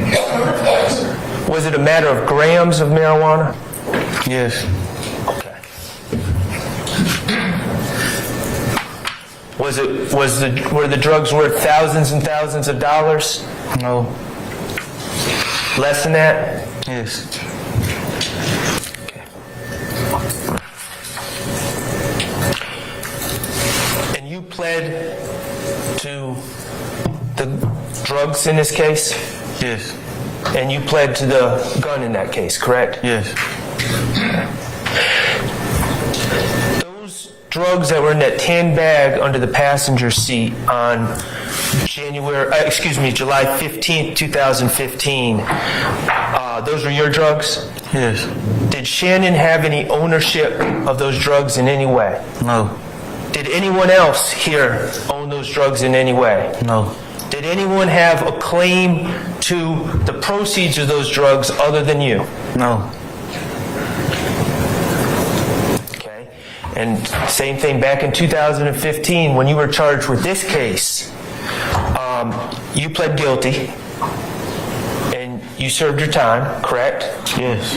Okay. And back in 2015, the state never charged you with gang crimes in this case. No. They never charged you with a RICO conspiracy in this case. No.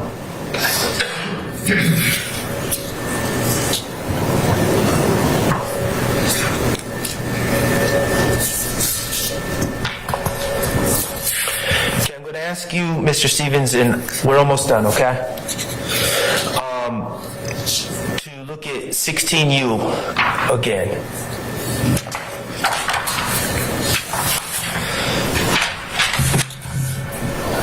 And that's the plea agreement that you signed on December 29th of 2022, correct? Excuse me, yes. Excuse me. That's a yes? Yes. Okay, and you signed that plea agreement after being held at the Fulton County Jail, Rice Street, for 7 months, correct? About 7 months? I think so, yeah. And as part of this plea agreement, you were allowed to go home? 9 months. Oh, yes. Okay. Now, Mr. Stevens, do you have any legal training, you personally? No.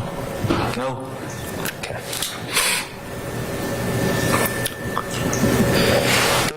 The factual acknowledgments that you initialed, do you remember those? Yeah, I remember. Okay. Did you type them up? No. Do you know who typed them up? That person. Excuse me, no. Okay. Could you go to page 1 at the top? Do you see a like a company logo at the top of that document? Yeah. Okay, and whose logo is at the top of that document?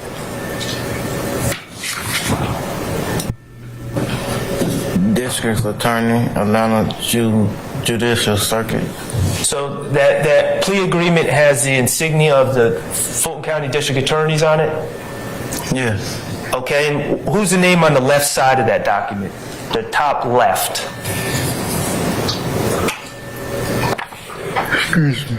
Fannie T. Willis? Bonnie Willis? Yes. Does it say her title on that document? Does it say District Attorney? Yes. Okay.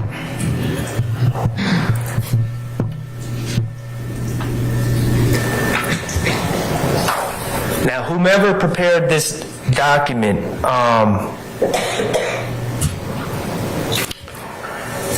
when you received the document, was it your understanding that you could...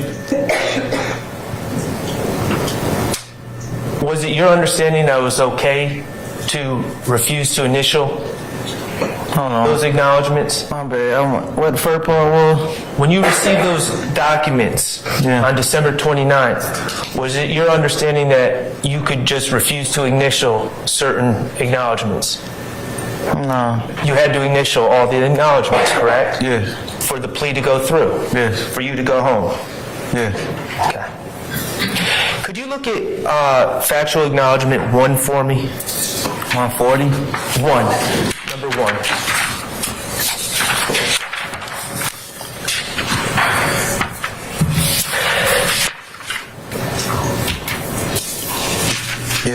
factual acknowledgement 1 says, Young Slime Life, aka YSL, is an organization made up of 3 or more members or associates who share common identifiers that include but are not limited to colors, hand signals, and terminology, who have committed crimes intended to increase the notoriety, street credibility, and reputation of YSL. So, and you initialed that on December 29th of 2022, correct? Yeah. Okay. Let's just break that down a little bit. 3 or more members or associates. The number 3, was that a number that you came up with and told the state, make sure you put 3 in there because that means something to me? No. 3 or more, that was it your words or whomever wrote the document? Whoever wrote it? Okay.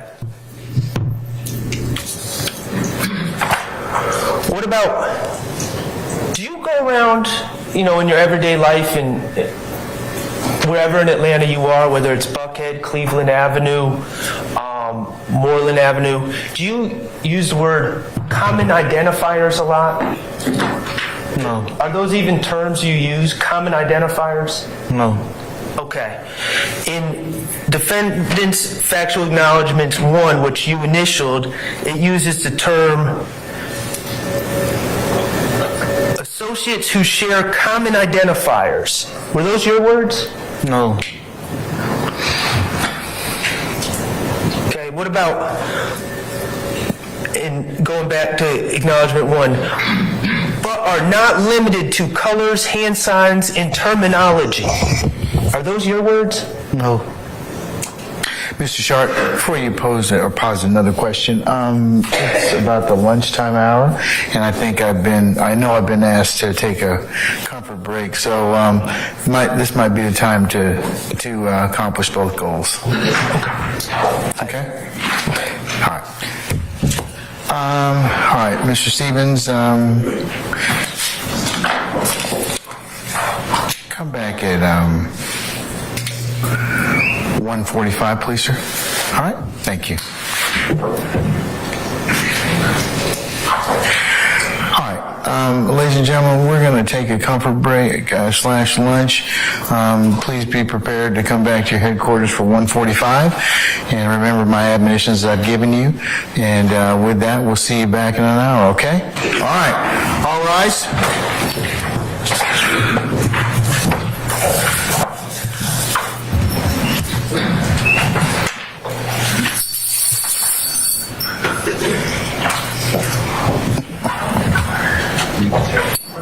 Right on time.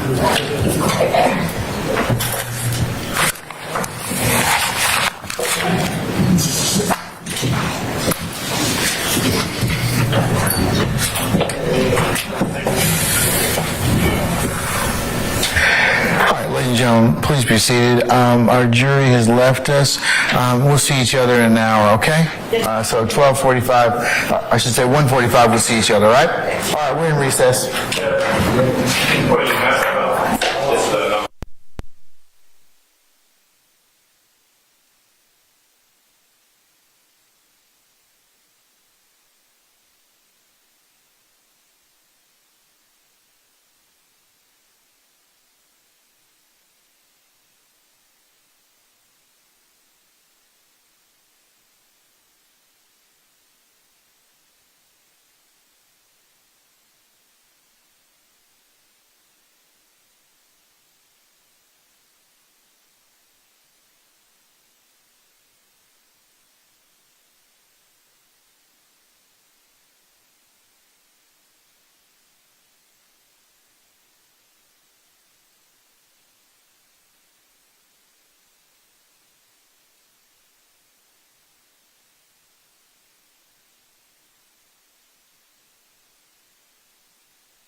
All right, sorry, name everybody here?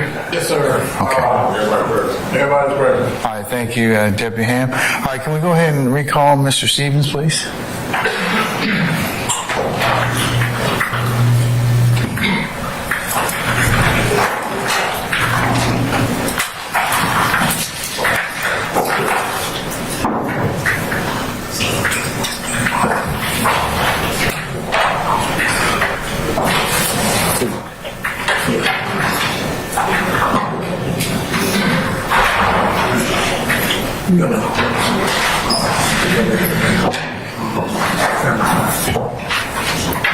Okay, we're good.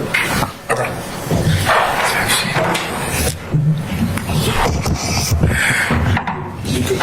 All right, go ahead and summon our jurors for us, please, Sergeant Ingram.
Ladies and gentlemen, please be seated.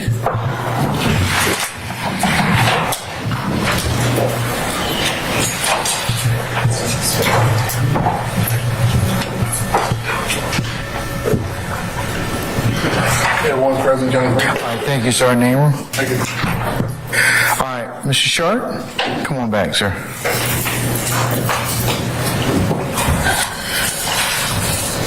Your Honor, Mr. Stevens, just a couple more questions, okay? We were talking about, I believe it's 16U, your plea agreement, right? Yes. And on that plea agreement also talks about increased notoriety, street credibility, and reputation of YSL. Were those your words? No. Okay. Were those words of whoever wrote this document? Yes. Okay. Now, Mr. Stevens, since you've been released from jail, you're doing better, correct? Yes. You have a job? I had one before this. I understand. You were earning, you're out of the life of crime? Yes. Okay. When you were committing crimes, those were for your benefit, correct? Objection, Your Honor, this is covered. That's asked and answered. I'll sustain the objection. Okay. I have nothing further. All right, thank you, sir. All right, Ms. D. Williams?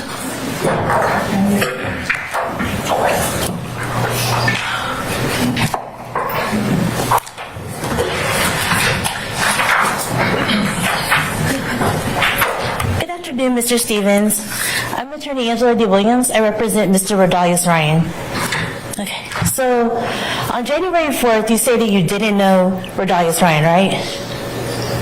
Yeah, say it out loud. Let me repeat the question? Yeah. Okay. So on January 4th, you said you didn't know Mr. Ryan, right? So I ain't knowing that well. Okay. So you never hung out with him in the neighborhood? No. You never called him? No. You never DM'd him? No. You don't know him personally? No. I have no further questions. Thank you. All righty. Mr. Harvey or Ms. Westmoreland? Okay, all right. Mr. Matthews? Yes, sure. Thank you.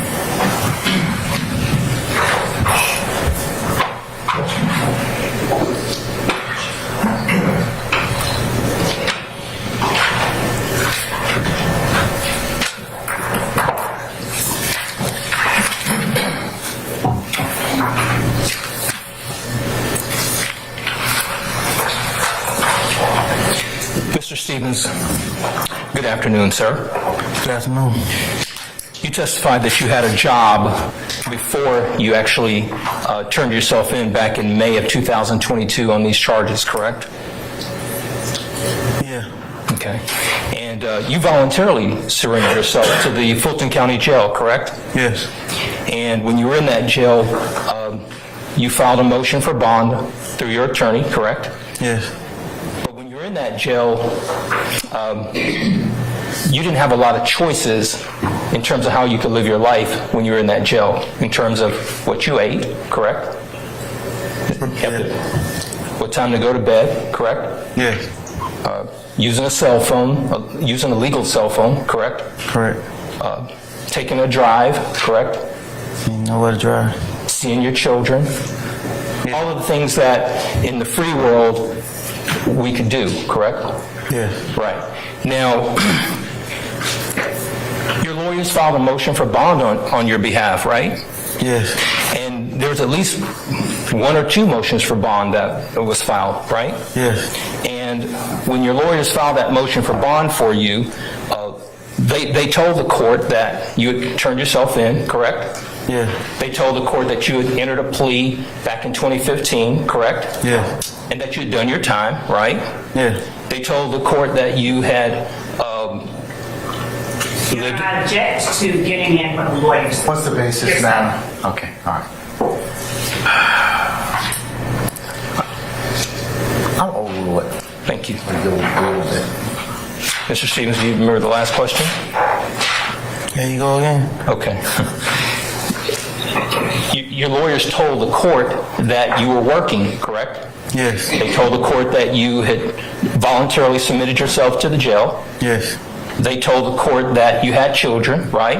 Yes. They told the court that you had not been in any new charges or any new arrests since the 2015 when you took your plea, right? Right. That was all true, correct? Yes. You were living your life, correct? Yes. You were doing the things that were lawful and abiding in terms of the law, right? Right. And then you got indicted on these charges, right? Yeah. And when your lawyer told the court all these great things about you to get you a bond, the district attorney's office, these people right here, they told the court that you were a flight risk, correct? I'm going to object Basis. to relevance. I sustain the objection. Judge goes the interest. I sustain the question. Okay.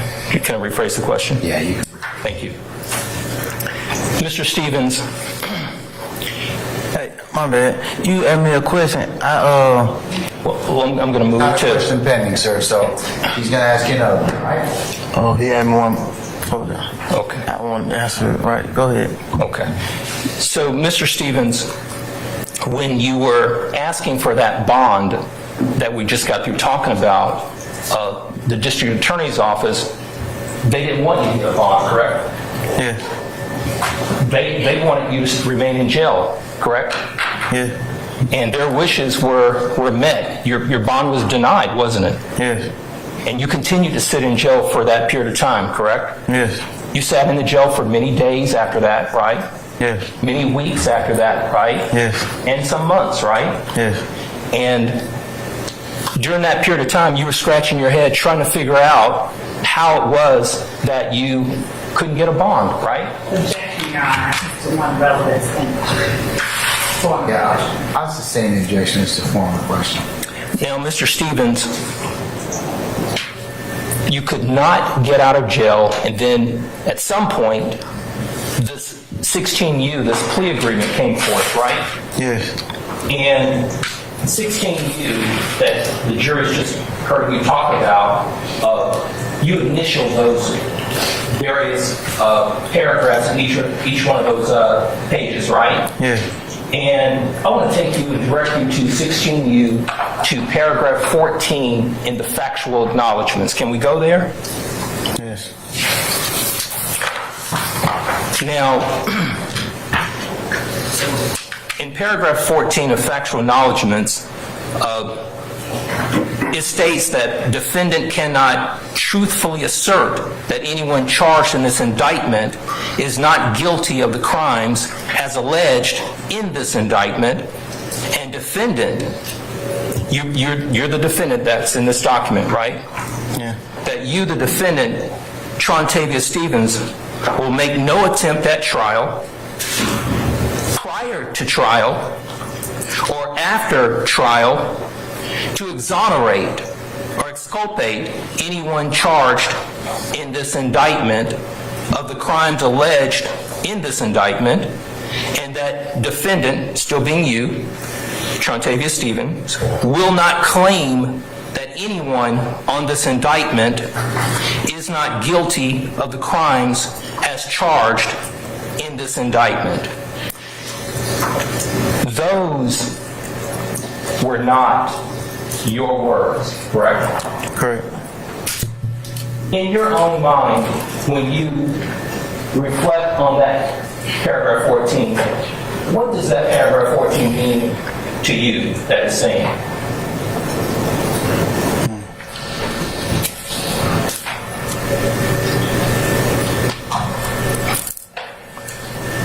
I can't say nobody guilty or not guilty.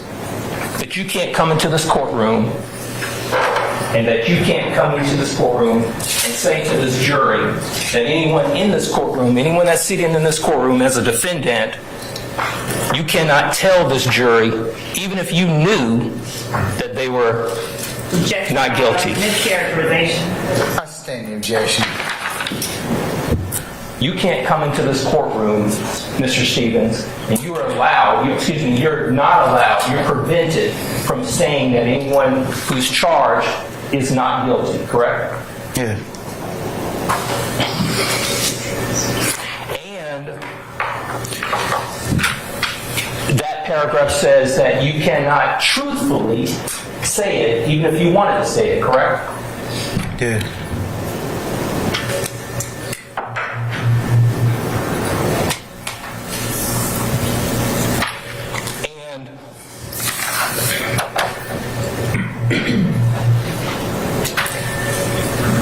And you cannot claim that anyone is not guilty, correct? Yeah. You can't do it before this trial ever started, right? Right. You can't come in here now and say it, correct? And when you leave, even after this trial is over, you can't even come back later and say that anyone was not guilty who sits in this courtroom, correct? Yes. As defendants.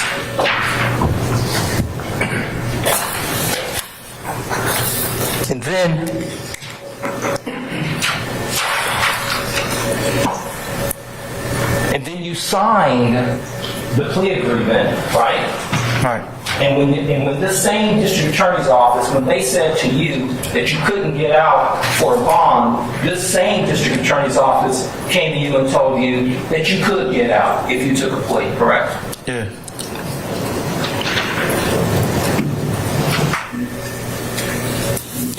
And that was within the span of you being in custody for 7 months, right? 9, yeah. 9 months.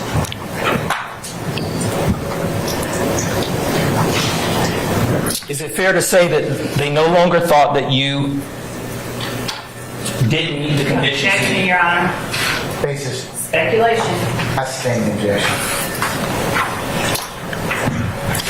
Now,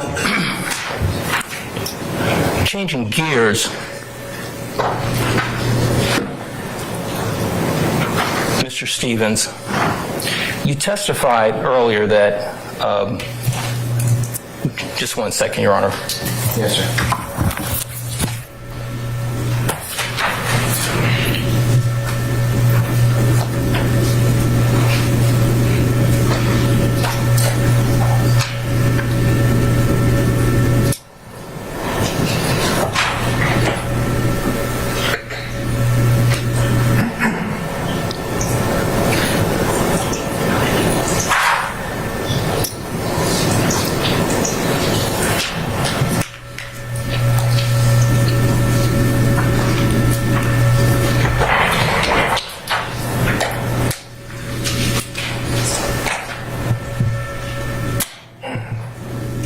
Thank you so much, Your Honor. And Mr. Stevens, Mr. Huey, I think you testified that you knew him from playing basketball at the court. Is that right? Yeah. Okay. That was pretty much it. Is that right? Yeah. Thank you so much.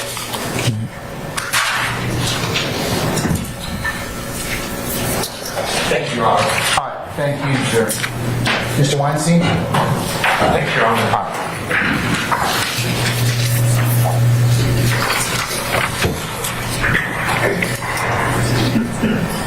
Good afternoon, Mr. Stevens. That's no. My name is Doug Weinstein. I'm one of Diamante Kendrick's attorneys.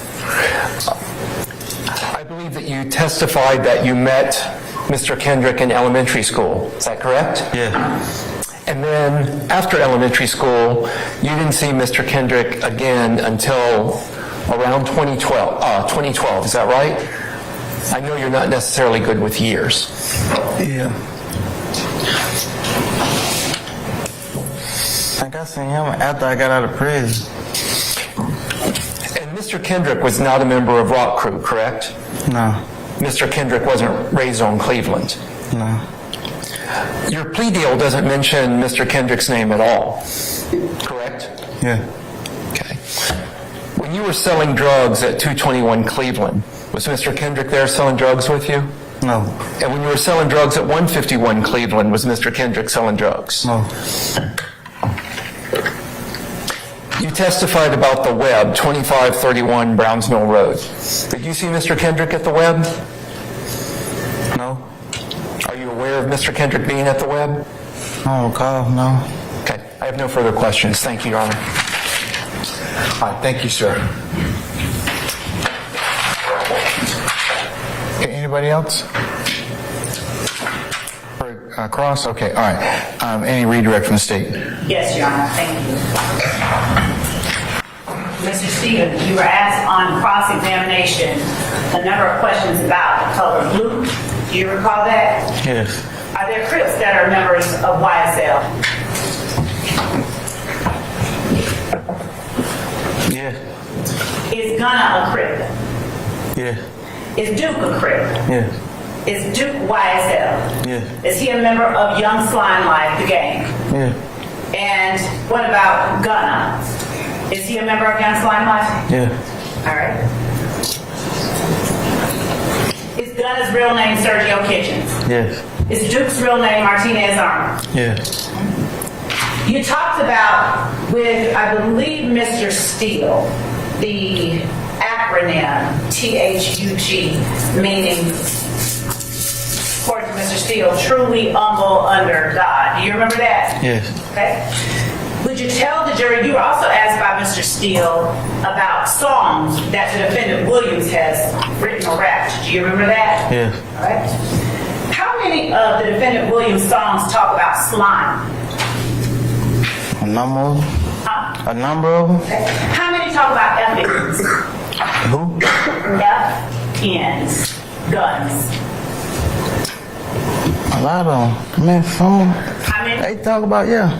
Okay. How many talk about carbines? Who? Carbines. I don't even know what that is. How many talk about drugs? A lot of them. How many? They do. Okay, did you say a lot of them? Is that what I heard you say? Songs. Just songs that mention drugs. And how many talk about perks?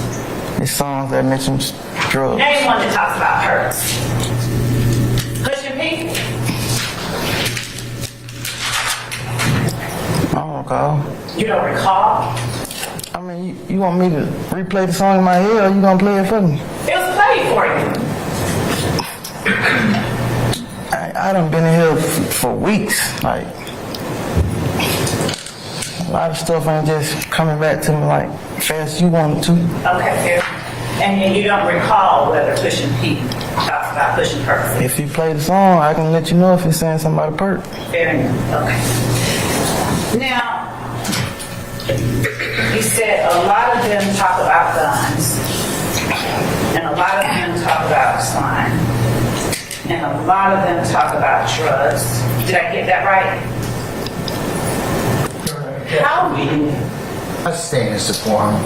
I'll rephrase. Did I hear you testify that a lot of them a lot of the songs talk about drugs and a lot talk about guns and a lot talk I said a number of them. Okay. How many talk about the defendant Williams being truly humble under God? A number of them. Which one? You gotta Name one. You gotta pay attention. Just name one. You like giving me like rapidly time to think, but if you give me some time, I can think of one. How much time do you need? You gonna let me go replay some music? I'm gonna let you just sit there and think. How much time? I ain't gonna come cause you like doing it how you doing it. Is the answer 0? No. Let's stay in this forum. Let me ask a better question. Can you think of a single song right here as you sit right now that talks about the defendant Williams being truly humble under God? One. I'll overrule the objection. A number of songs on the last album, Pump. I ain't with the song name. I was dropping jewels. He talked about God a lot in that one. Okay. Please tell the jury what part of that song talks about the defendant being truly humble under God. So in the beginning, he said,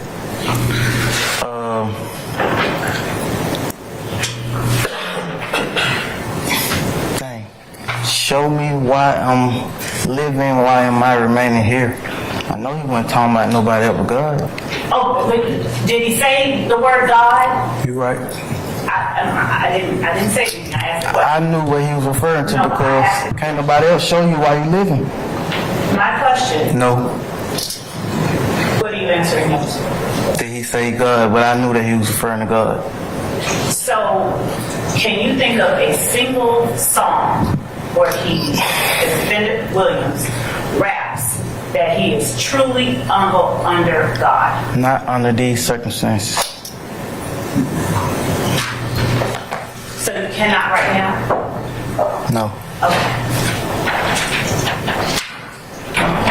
You were also asked on cross-examination quite a bit about this plea agreement that you signed back in 2022. Do you recall being asked those questions by Mr. Steele? Yes. Do you recall being asked questions about it by Mr. Sharp? Yes. And do you recall being asked questions about it from other lawyers as well, representing some of the defendants? Yes. Let me ask you this. How many times did Mr. Steele visit you at the jail while you were at Rice? No. None? For the RICO indictment? In 2022, while you were incarcerated for the charges on indictment 22 SC 183572, how many times did he visit you at the jail? Are you saying for the 9 months that I was locked up for this RICO, how many times he visited me? None. You know, how many times did Mr. Steele visit you in jail, period? Once. When was that? I was arrested for parole violation. And so when was that? What year?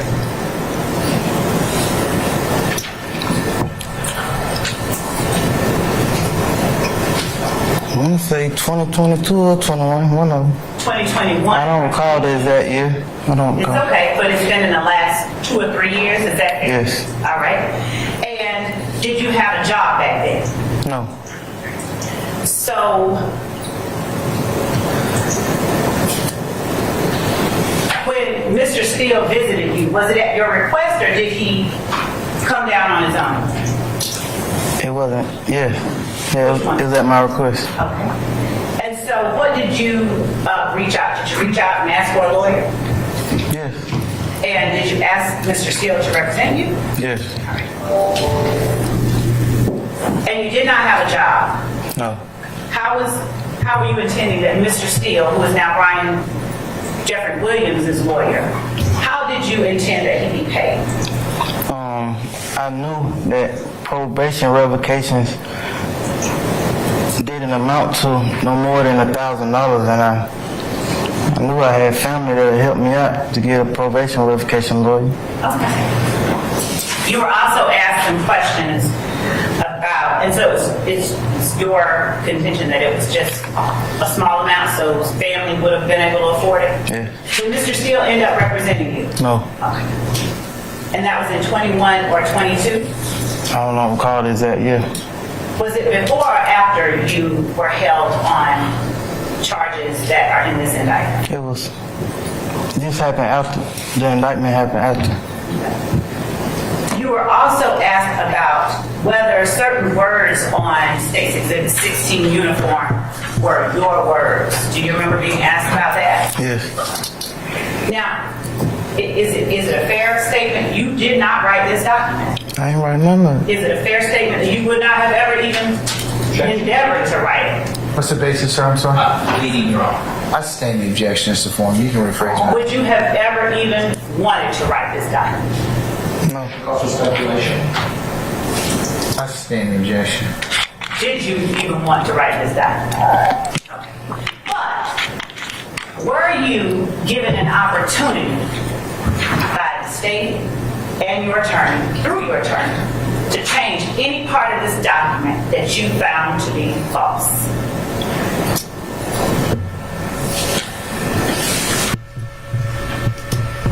Not given an opportunity. I keep telling you, once I seen this exact paper, it was time to sign it. Like, we got this. I'll rephrase the question. Your honor, I'm going to ask it. One at a time. So, Mr. Sharp? I'm sorry? Madam Sharp, for the record, I'm going to ask that the district attorney allow Mr. Stevens to finish his answer. He's not being responsive, so I'm going to overrule your objection, sir. All right, go ahead. Go ahead, Ms. Love. Do you remember when you testified on direct examination, and I asked you the day that you signed this document? Was that the first time that you saw, and we read out a number of factual acknowledgments? Do you remember that? One more time. Do you remember on direct examination, like you remembered on cross when you were saying, she asked me that already? Do you remember my asking you whether the day you signed this document was the first time you saw factual acknowledgement number one? Yeah, I remember you asked me that. Okay. Do you remember saying no, it was not the first day that you had seen? No, when I signed it, wasn't the first day I seen. I said I had a number of days to sign it. Okay, thank you. So in that time that you had a number of days to sign I this could have document, changed something. were you aware then that you could have changed something? Yes. And did you speak with your attorney about your knowledge that you could have changed something? No. You didn't talk to her about knowing you could change something if you want to? Come on, something that was already wrote on the paper, or you can finish me.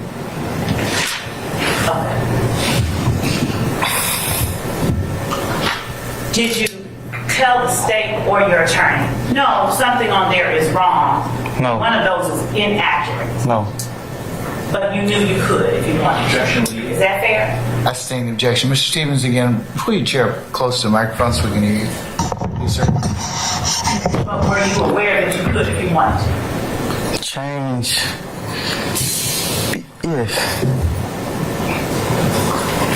What? Now,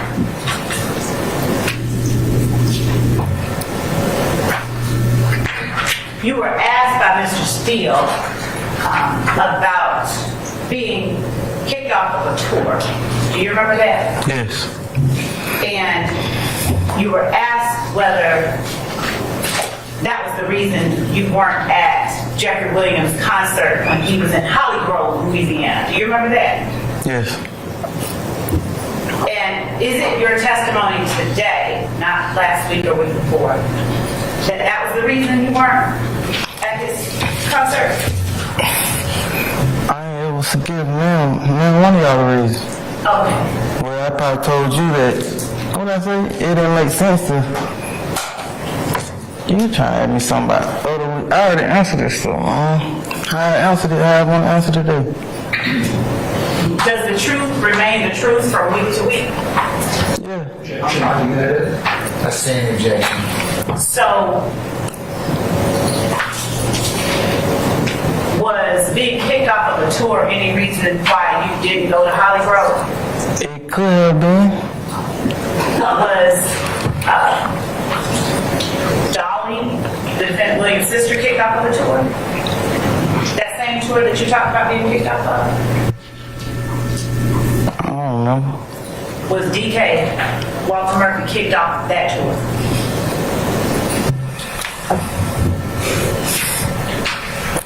I know I went home. Was Dora kicked off that tour? Dora Green. I don't remember who all went home. I know I went home. Do you remember whether any of the people who were with you at the compound that night were kicked off the tour?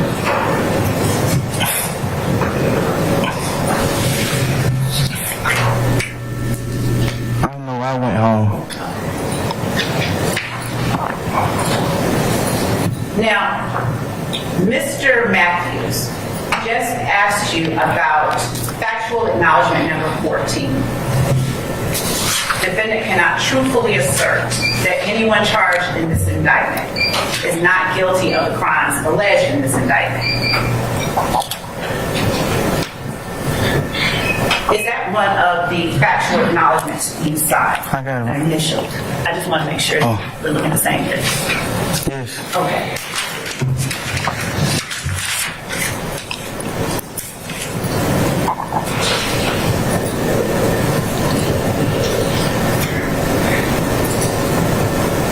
SB, the defendant that you call SB, Shannon Stillwell, was he 30 deep?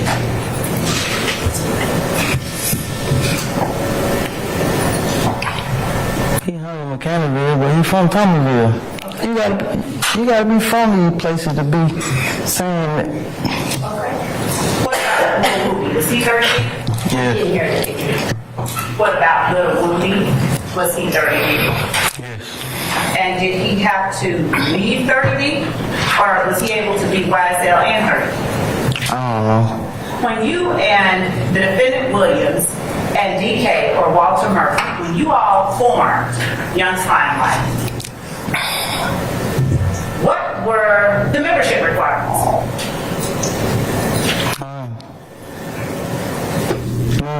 None? How did you all decide who would or could be a member of Young Limelight? Nobody never did. And when you say that people are members versus associates, is it still the case that you recognize a difference? That there's a difference between a member of Young Limelight versus an associate? Yeah. You talked on cross-examination about living at, an associate living at the apartment where you were arrested and were charged with aggravated assault when you flashed your gun at what you later learned was a law enforcement officer. Do you remember that? Yes. Was that your car that the law enforcement officer was looking at that was 25 yards away? I've never seen anyone looking at a car. Did your associate come inside? What apartment did your associate live at? What apartment number? I don't remember the apartment number. Was your associate arrested? No, I was the only person arrested. Do you remember speaking with your associate about somebody looking at the car? No.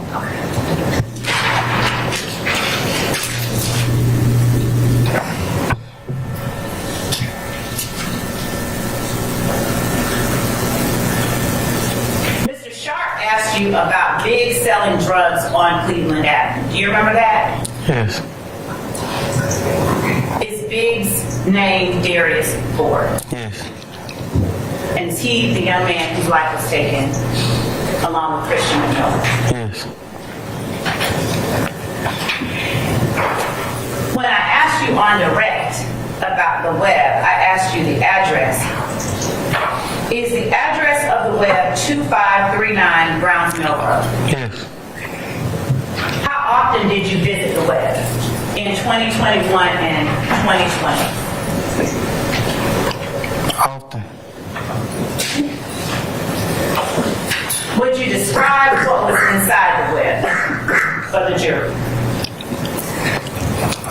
TVs,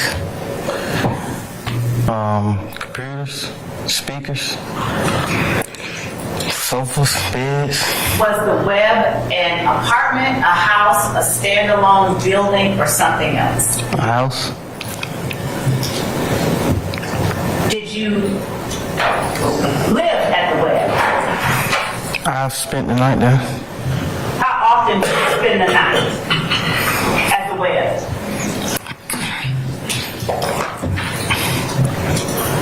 I can't have company where I stay at, so whenever I have a friend or something, I go to the web. And the where you stay testified earlier that it is with a family member. Yes. And is that the family member that you've been living with your entire life? Yes. Did you have to pay that family member to live there? No, just clean up. That's reasonable though, will you agree? That's a payment. All right. Who lived at the web?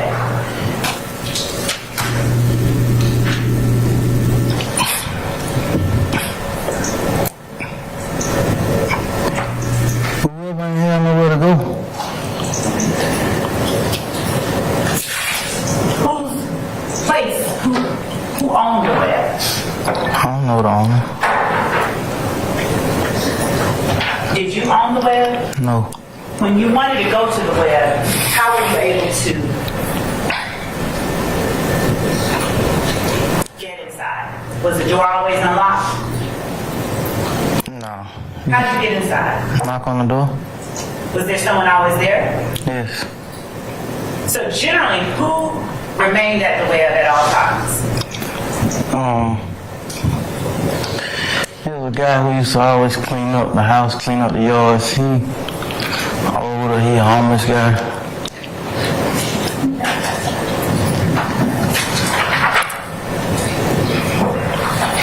So did you have to pay anyone to stay at the web when you did stay at the web?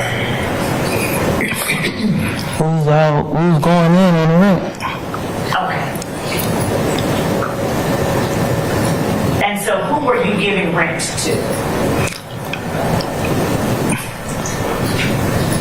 Talking about like, who? The house person? I don't understand. If you were going in on rent, who were you giving the rent to? Elder lady who got the house for us. What's her name? And I don't know. You just gave her your money? Yeah.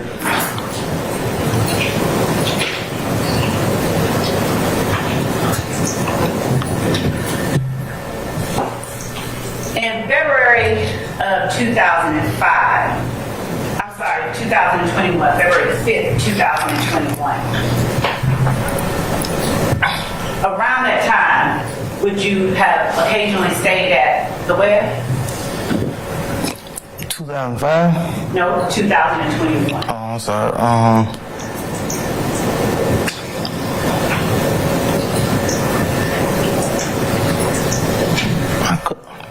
I could have been there. After defense has an opportunity to look at them, I'm going to show you what I had marked. And Your Honor, just for the record, I will call them out in turn as State's Exhibit 21 uniform, 22 uniform,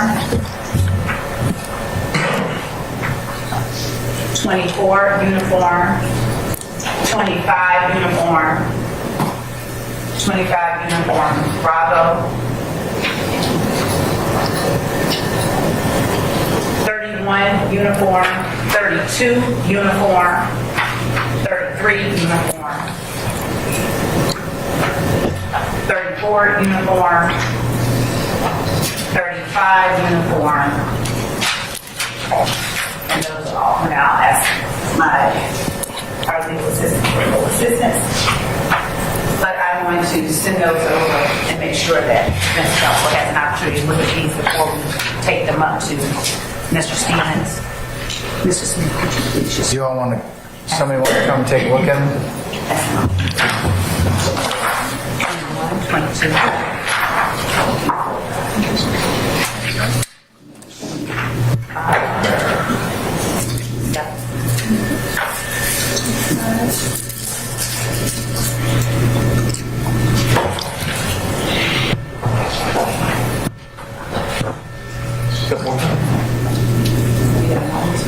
Yeah. So here's 25.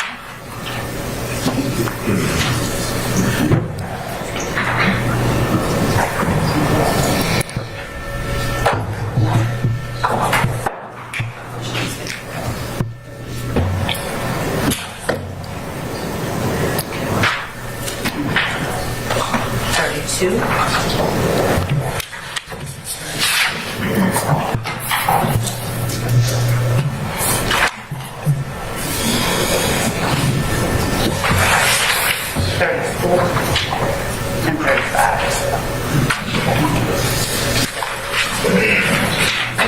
You're welcome.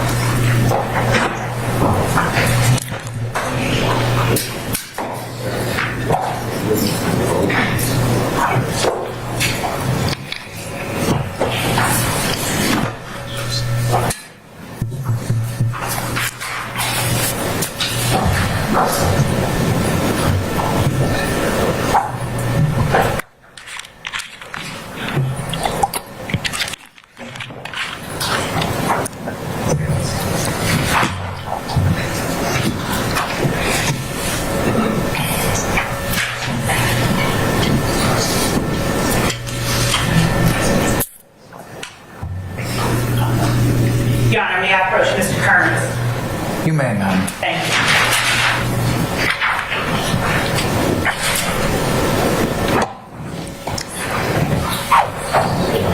Thank you.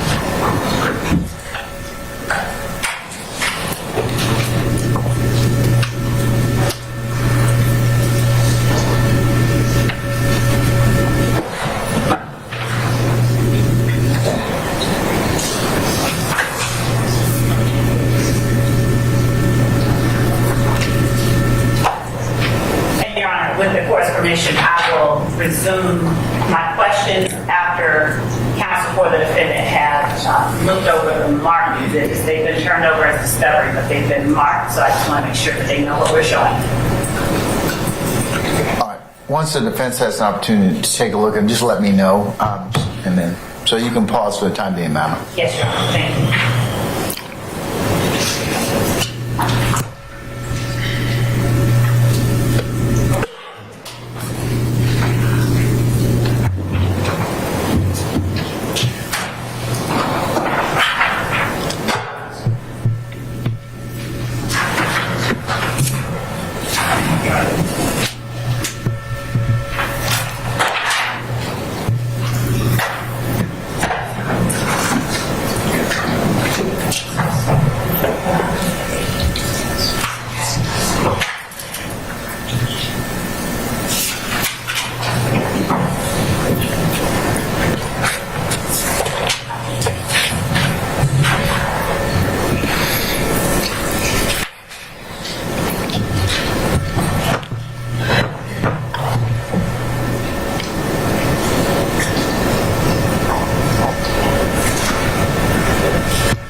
Your Honor, being that this has been served, but I understand wanting to show it to clients, could the court give a 5-minute standing break?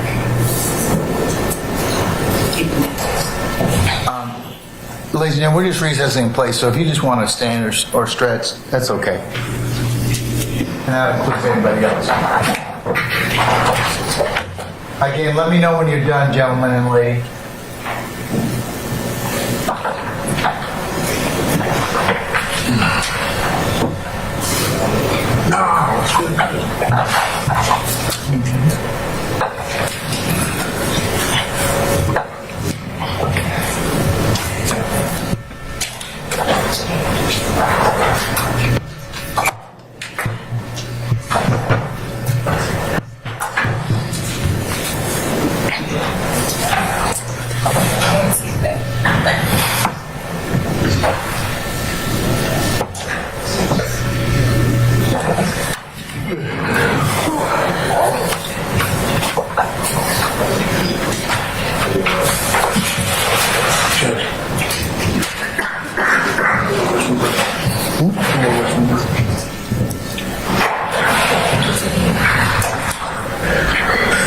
Okay, ladies and gentlemen, we're going to take 5 minutes for a comfort break, so we'll be in recess for 5 minutes, all right? All rise.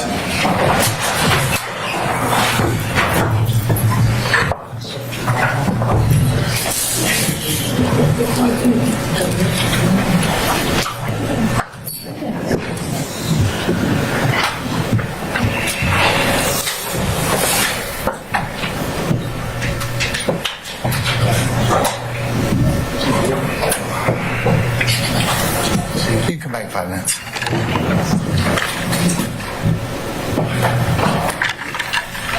All right, ladies and gentlemen, we'll be in recess for 5 minutes. Mr. Steele, you continue. Mr. Hart.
All of them.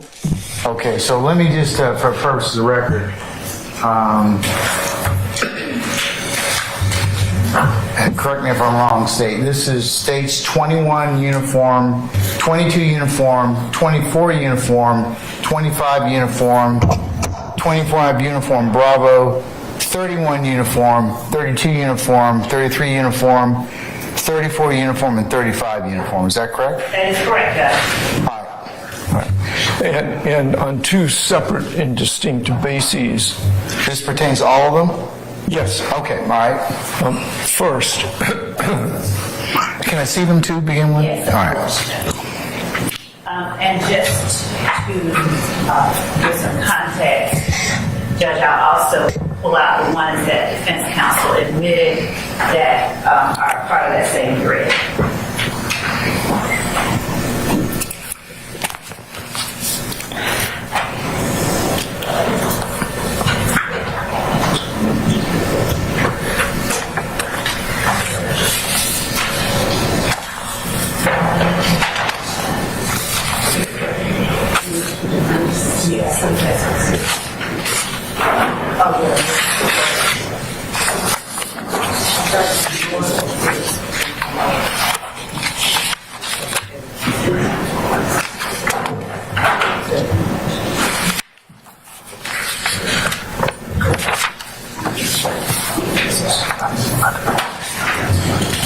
yes.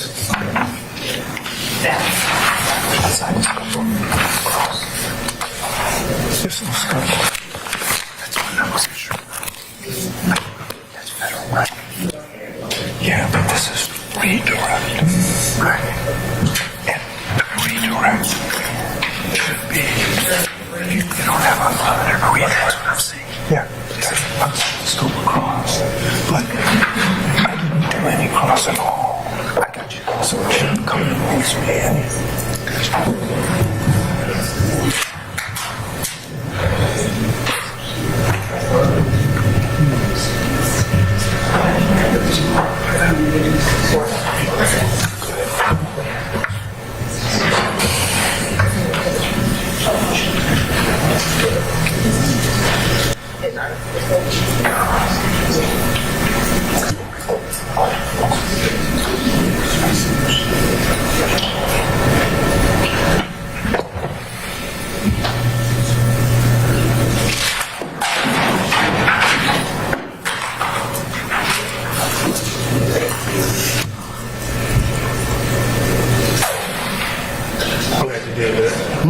Glad you did that because it threw me off on looking for the red. Yeah. I really turned on anyway, so it's like. Here are defendants 2, 3, 4, and 7. Defendant Williams 2, 3, 4, and 7. Okay, Mr. Harvey, also, the state has also given me defendants 2, 3, 4, and 7. So what is your argument as to our objection as to the state's exhibits? With regard to all of the aforementioned exhibits, and I love to use the word aforementioned, all those exhibits, Mr. Nichols is not a participant in any of them, number one. Number two, the only theory upon which these can be admitted, Mr. Nichols not being a participant, is 801D28. You, Your Honor, had a hearing on 801D28, and the court ordered the state to provide the court and the defense with what they contended to be 801D2E co-conspirators statements, co-conspirators exception to the hearsay rule statements. They provided the court with a nominal list of what they contended to be 801D2E statements. None of these exhibits were contained within, nor did the court rule on whether these statements, these social media posts or contacts were within the scope of 801D2E. My client was not a participant in these, and therefore they are hearsay, just rank hearsay as to him, and I would object to them coming in and coming into evidence as anything but hearsay. Number two, with regard in particular, specifically to Mr. Nichols, Mr. Nichols did not cross-examine. There is nothing to redirect with regard to Mr. Nichols. So number A, it doesn't come in, period. B, it's a confrontation clause violation under both the United States Constitution, the Georgia Constitution, and it is a violation of the statutory components of 801D2E. Number two, Mr. Nichols, I believe, is the only defendant that did not exercise his right to cross, and therefore this is redirect. There was nothing with regard to Mr. Nichols to redirect, and therefore he is entitled to a Rule 105 instruction that if the court deems this admissible, then it's not admissible as to Mr. Nichols.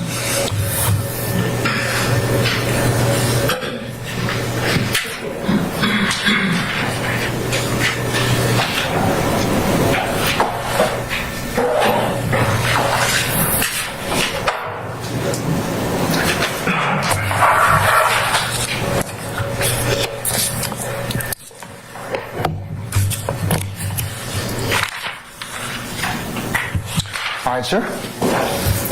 Okay, Ms. Lowe? Your Honor, one, Defendant Williams opened the door as to the Instagram posts. Some of them are already a part of the indictment as alleged overt acts. There was no objection when the Instagram posts that were admitted as defendants 2, 3, I believe, and 7 were tendered and admitted. These are portions of those same records that those defendants' exhibits 2, 3, and 7 were a part of. This is not 801D2E evidence that should preclude the state from introducing them. The information that we are showing is further intrinsic evidence that the defense has touched upon extensively in its cross-examination, that the state should therefore be allowed to examine the witness on during redirect. This does not in any way present a confrontation clause issue. I believe that we have litigated similar circumstances extensively before this honorable court. And so I would ask that the court, as it relates to Mr. Harvey's client, overrule the objection he has made and deny him the request for a Rule 105 instruction under the circumstances. These are conversations that have been taken part in by members of YSL. And again, these are matters that were brought up on cross-examination. And were they not brought up on cross-examination with this witness, we may be in a different place in terms of my wanting to introduce the exhibits now through this witness, but here we are. Okay, it looks like under 801D2E, characterize this statement as a co-conspirator statement, the party seeking admission, which proved 3 things by preponderance of the evidence. Conspiracy existed, conspiracy included the declarant and the defendant against whom the statement is offered, and 3, that the statement was made during the course and furtherance of the conspiracy. So tell me how the states made those other 3. I'm in concurrence with you, Ms. Love, that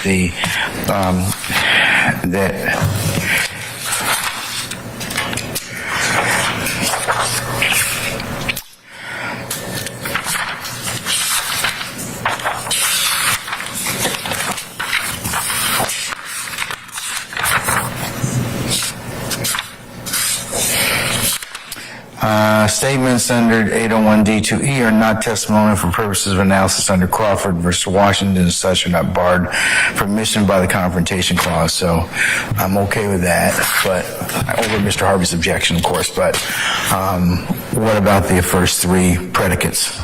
One, Your Honor, these are, as far as having shown a prima facie case of a conspiracy existing, the court has heard testimony regarding the web being a spot for YSL. They've heard testimony regarding the fact that Trontavia Stevens sold drugs to increase and enhance the notoriety of YSL. They heard that on cross and direct. One of the allegations that we make in the indictment is that drug sales are one of the crimes that YSL members commit. In particular, we have, as a part of Mr. Stevens' factual acknowledgement, that YSL associates and members sell drugs at particular places. During cross-examination, Mr. Steele asked Mr. Stevens about living with his grandmother, and there were many questions that went into how his drug sales, does anyone in here benefit from his drug sales? Does anyone in here get the proceeds from his drug sales? And the conversations that the court is looking at are conversations between Mr. Stevens, who's on the stand, Mr. Lee, whom Mr. Stevens has already identified as the person that he held the conversations that defense counsel brought up on cross-examination, that he held those conversations with during that thread. They are talking about paying dues. They are talking about paying rent. Mr. Steele asked Mr. Stevens, didn't he live with his grandmother all of his life? And in fact, what is happening is the web is a trap. It's a place where YSL members sell drugs. We have evidence that will come in to further prove that assertion on our part. But Mr. Steele has now opened the door regarding the Instagram conversations and records that we served on counsel for the defense prior to jury selection in this case. So the conspiracy that we are alleging, of course, is alleged in count one. The participants, Mr. Stevens will identify, he has already identified many of them during cross-examination. And the content that the court has before it makes it, from our estimation, rather evident that these members or associates of YSL are acting in concert and for the benefit of themselves and the group itself. They are talking about paying rent. As a matter of fact, Jeffrey Williams, on one of the, if I may have the exhibits to speak with specificity, Your Honor. Which ones? The ones that you gave me, that have already been admitted? No, the ones that the state tendered. The ones that have already been admitted or identified. Is that what's what? Yes. Okay. All right. You want the ones that have been identified. All right. Okay. I'll return those to you.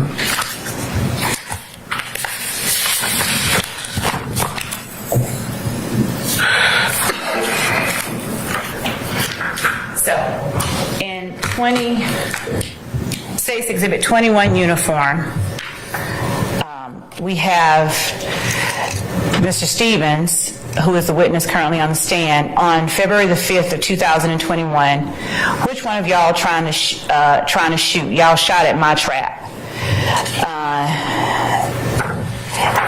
Then later on, in State's Exhibit 22 uniform, and to make very clear, State's Exhibit 21 uniform is page 30588 of an Instagram business record.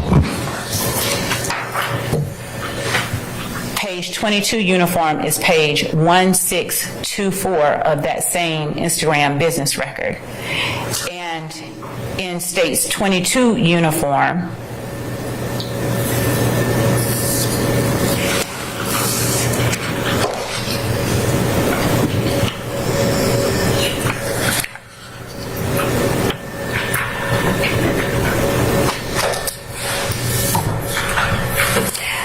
is a conversation which actually begins on previous pages, I believe 1622, where the witness on the stand now tells the group or participants in the chat, neither one of y'all is having any company until I get my Timbs. So he apparently, it's our contention, and we'll find out from him, that they are at a particular place. We believe it's the web because there are references to it later.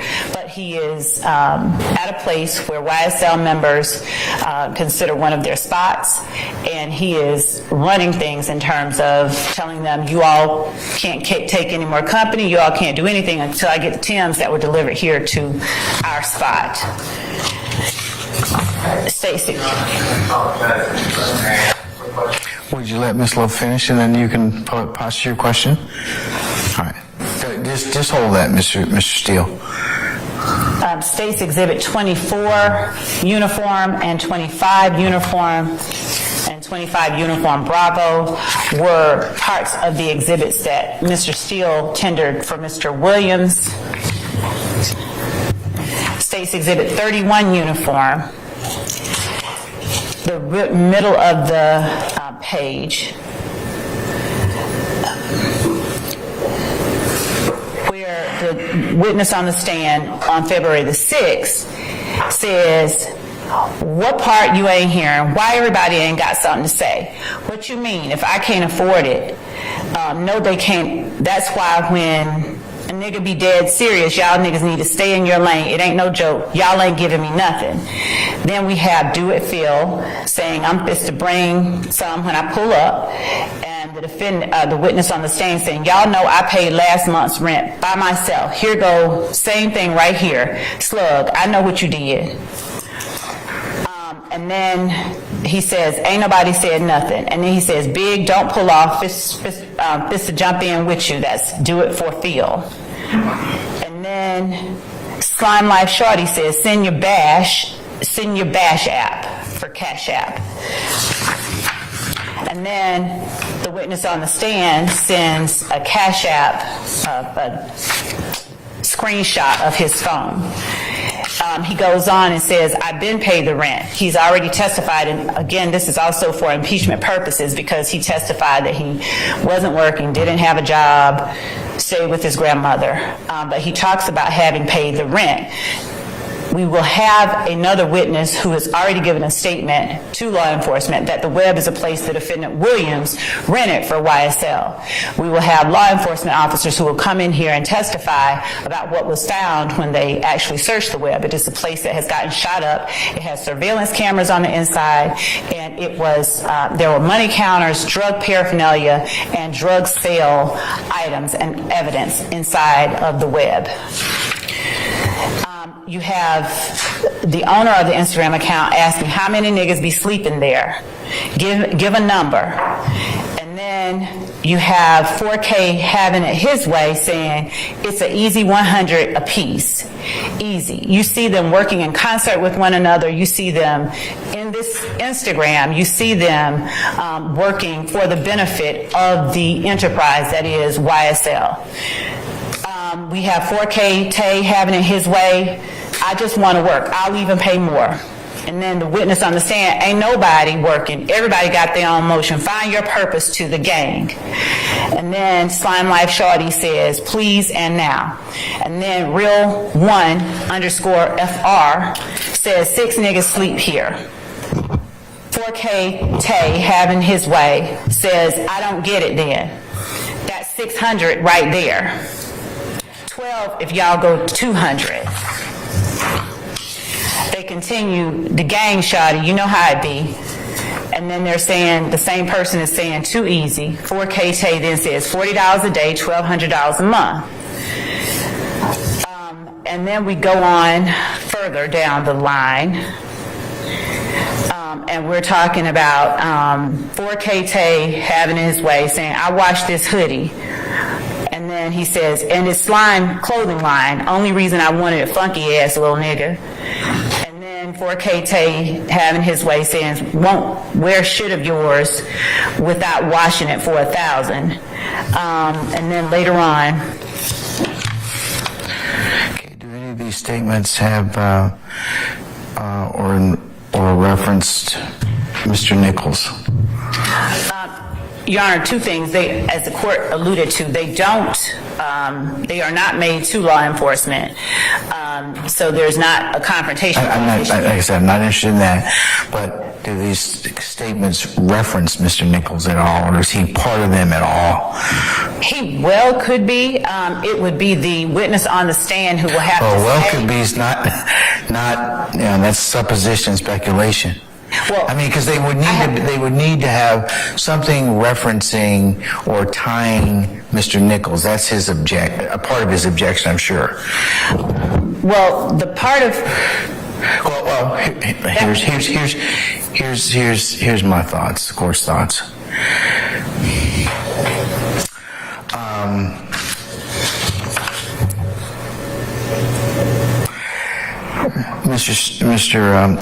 Before I do that, Mr. Steele, what was your comment that you'd like to make? I just wanted to know, I don't have the exhibit, is 22U a single page or is it a multiple page? That's my only question. This one was referencing, she said, pages before may show, and I did not remember it going to be multiple pages. I just wanted to This particular exhibit of 22U has only one page, but I will amend it before I actually have it admitted through or tender it through this witness. Okay. Mr. Harvey, anything else before I go ahead and give you my thoughts? Depends on what your thoughts are. I know. Give me my thoughts. Give me your... All right.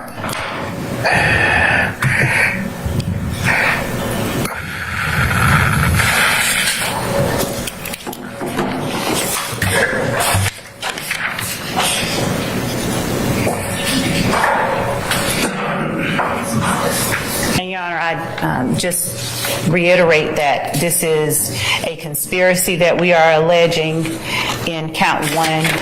These statements, Your Honor, are proof of the conspiracy.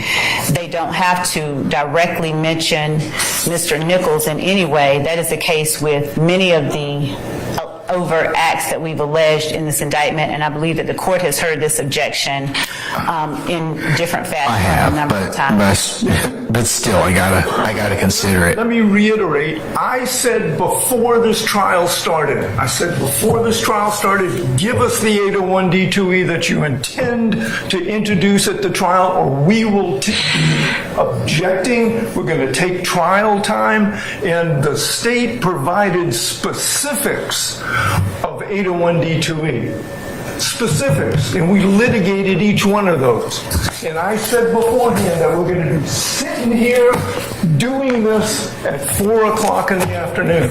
And that's why I'm objecting. I think it's disingenuous now to say, oh, boy, we think this is 801D2E. It's part of the conspiracy. It's not part of the conspiracy. It's Mr. Nichols, who was in jail at the time these things happened. Your Honor, this is redirected. Yeah, I think Mr. Steele opened the door as to this, Mr. Harvey. So that's kind of the issue at this point in time. I understand where you're coming from. Not as to me. Well, that's the problem with having one of the challenges of having multiple co-defendant cases is that one may inadvertently affect somebody else. And that's your right as an advocate to make sure your client's interests are protected. But having said all that, here's my thoughts. I think the statements are admissible under 801D2E, and also that there's not a Crawford issue at this point in time. Now, whether or not there's a limiting issue at this point in time, I may give that as a jury instruction, but I'm not inclined to give right now. Well, we would ask for it now because the evidence is coming in now. See, but I don't know in context what else is going to be given. So that's why, I think it'd be better as a jury instruction at this point in time, depending upon what is actually put up. But it cannot be redirect on a defendant that didn't cross. It can't be. Your Honor, I would also point out that there was no objection when this was in. And there's no scope either, Mr. Harvey. Unlike federal court, you can examine a party on just about anything at any point in time. Well, so. the problem is we're on redirect. We're not on cross, number one. Number two, if it comes in against me, I will object. Yes, sir, I don't have any issue with that. But you can't hold me responsible for not objecting when it's not coming in to evidence against Mr. Nichols. I'm not holding you against that. I mean, that's your job. That's your job. But yeah. You're admitting it without a cautionary instruction right now. I believe I'm entitled to a cautionary instruction. No, because it's a conspiracy. Some of these statements are going to be against, maybe directly admissible against some parties and not others. And that's the challenge of being and the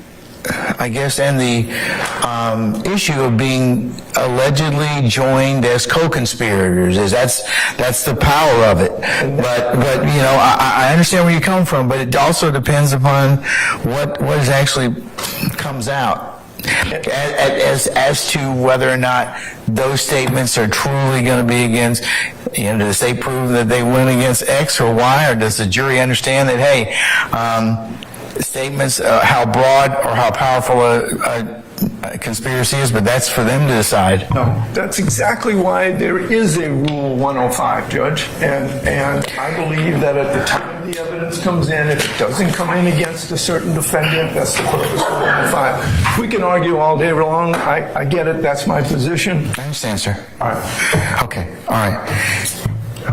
Yes, Mr. Short. May I add a specific objection? Yeah, okay. Mr. Stillwell, what is that? What's the specific objection? well, Your Honor, in those text conversations that the state is seeking to admit, first of all, I would point out to the court that Mr. Stillwell is not a party to any of those conversations as well. So we're similarly situated as Mr. Nichols. But also, Your Honor, if we're admitting these as 801 D2E, Your Honor just read the 3 prerequisites, and I noticed the state, when they were saying who said what, they say, well, 4K Tay having his way said this, and there's several other people that they don't know, as far as I know, they don't know who the government name attached to these people are. So if I don't know how we can possibly make a pretrial determination or a admissibility determination about the admissibility of 801 D2E statements stated by people saying, oh, they're part of a conspiracy, speaking in furtherance of the conspiracy, when we don't even know who those people are. Your Honor, we have. Let me finish, Ms. Lund. And so if you look at those texts, there's certainly, I concede that Mr. Stevens may have identified himself on it. I don't know that for a fact. I'm trying to recall. We've talked about Wooney Lee. But there are other people that, to my knowledge, are unidentified, and I'm assuming they're unidentified because the state is referring to them by their screen names, and the state has provided no evidence whatsoever that those people, those individuals who are talking who are declarants in those text messages, we've received no information or a proffer or any sort of evidence that those people are in fact co-conspirators or doing anything in furtherance of a conspiracy. So I don't know how their words would be admitted under 801 D2E. Your Honor, I thank Mr. Sharp for that, and I'd like to actually make sure that I offer that up and make sure that it's part of our proffer. Darius Ford, Wooney Lee, Jeffrey Williams, Trontavia Stevens, Antonio Sumlin, these are all participants in this thread.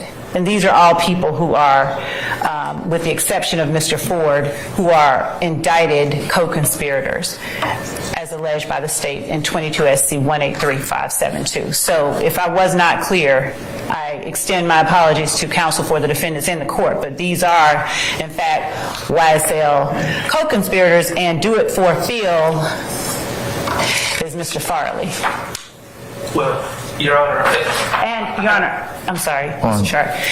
And, Your Honor, the foundation has already begun being laid with Mr. Stevens' prior testimony and his testimony about who is what person, as the Instagram handles show. But the foundation will further be laid as he gives the testimony that I expect he will regarding who these people are in these various portions of the Instagram thread and conversations. and Your Honor, I would say, first of all, I don't think we should make any assumptions about what Mr. Stevens is going to testify to. But secondly, again, the state just identified maybe 5, maybe 6 individuals that they believe their government names are for the people that are involved in these threads. But again, Your Honor, you have them in front of you. There's, to my recollection, more than 5 or 6 participants when you look at all the threads together. So I'm wondering how out-of-court statements made by people who are not even identified would come in a trial against any of these gentlemen. Thank you.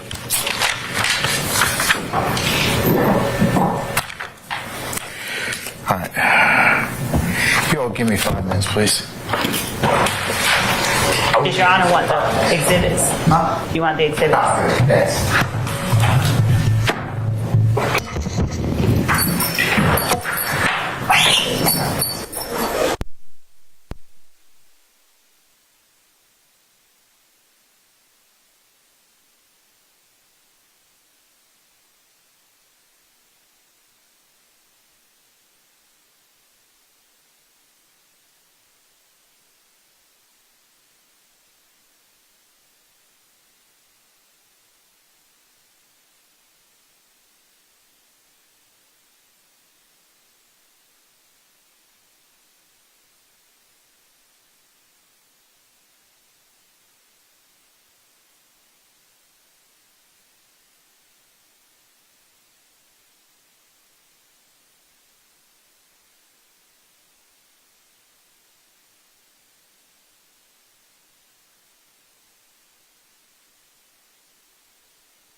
agree with you, just say, I just want to make sure I get a continuing objection.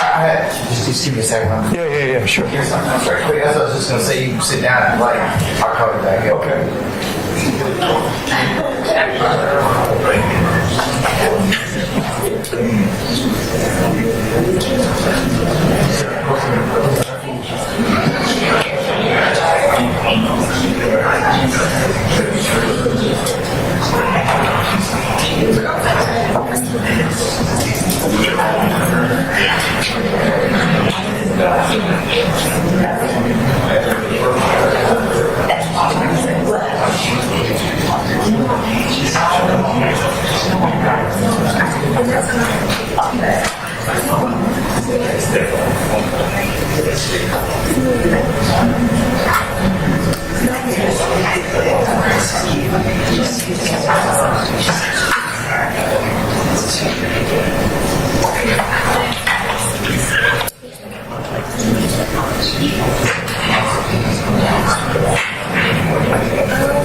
Harvey, you said you wanted to continue objection.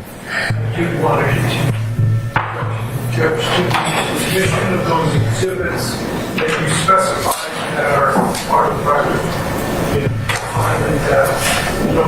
I understood that the questions that were asked originally were asked specifically with regard to Mr. Williams and no one else really. I understand what was. Yeah, I'm going to rule. I don't think you probably want to wait until I rule, but I do understand what you're saying.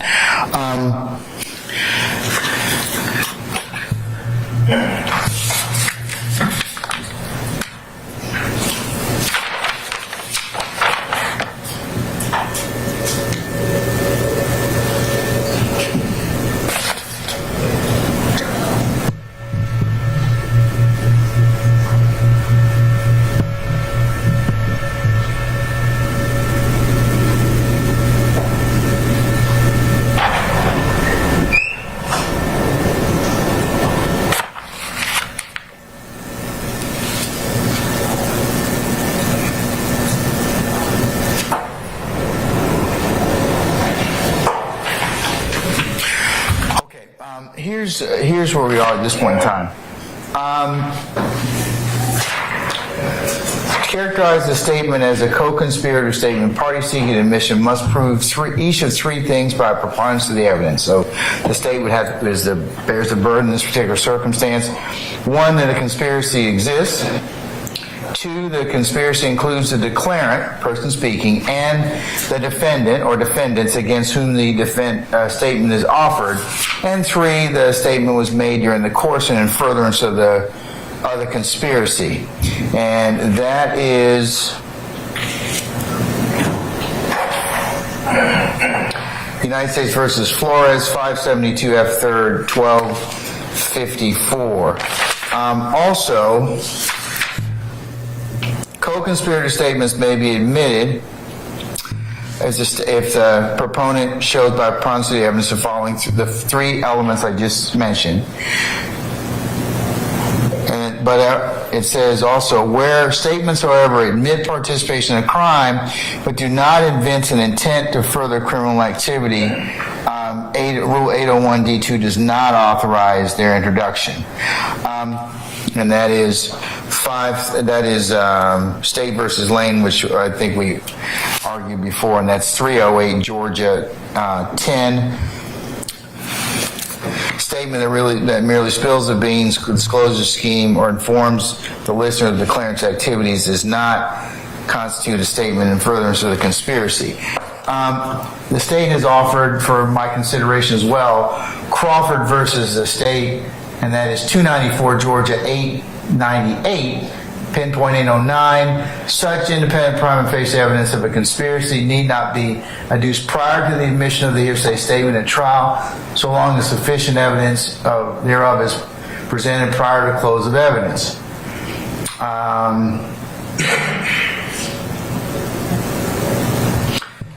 And in order for a conspiracy to exist, there must be an agreement between two or more persons to commit a crime. Such agreement need not be expressed, nor does it require a meeting of the minds to the same degree necessary to form a contract. All that is required is tacit mutual understanding between persons to pursue a common criminal objective.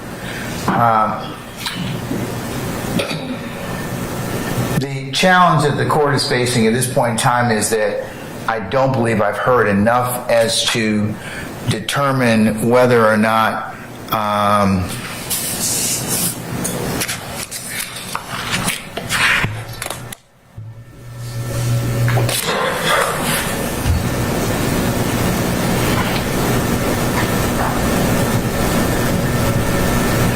there's sufficient evidence. And I know the state's telling me, y'all telling me that as long as you present it prior to close of evidence, I'd like to hear a little bit more in terms of context in regards to Mr. Harvey's objection specifically. So I haven't heard enough as yet that Mr. Nichols is truly involved in this, but once I do hear that,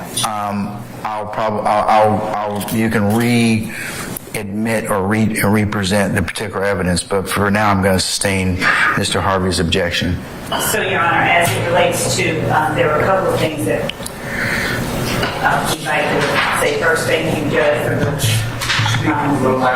yes, thank you, first of all, for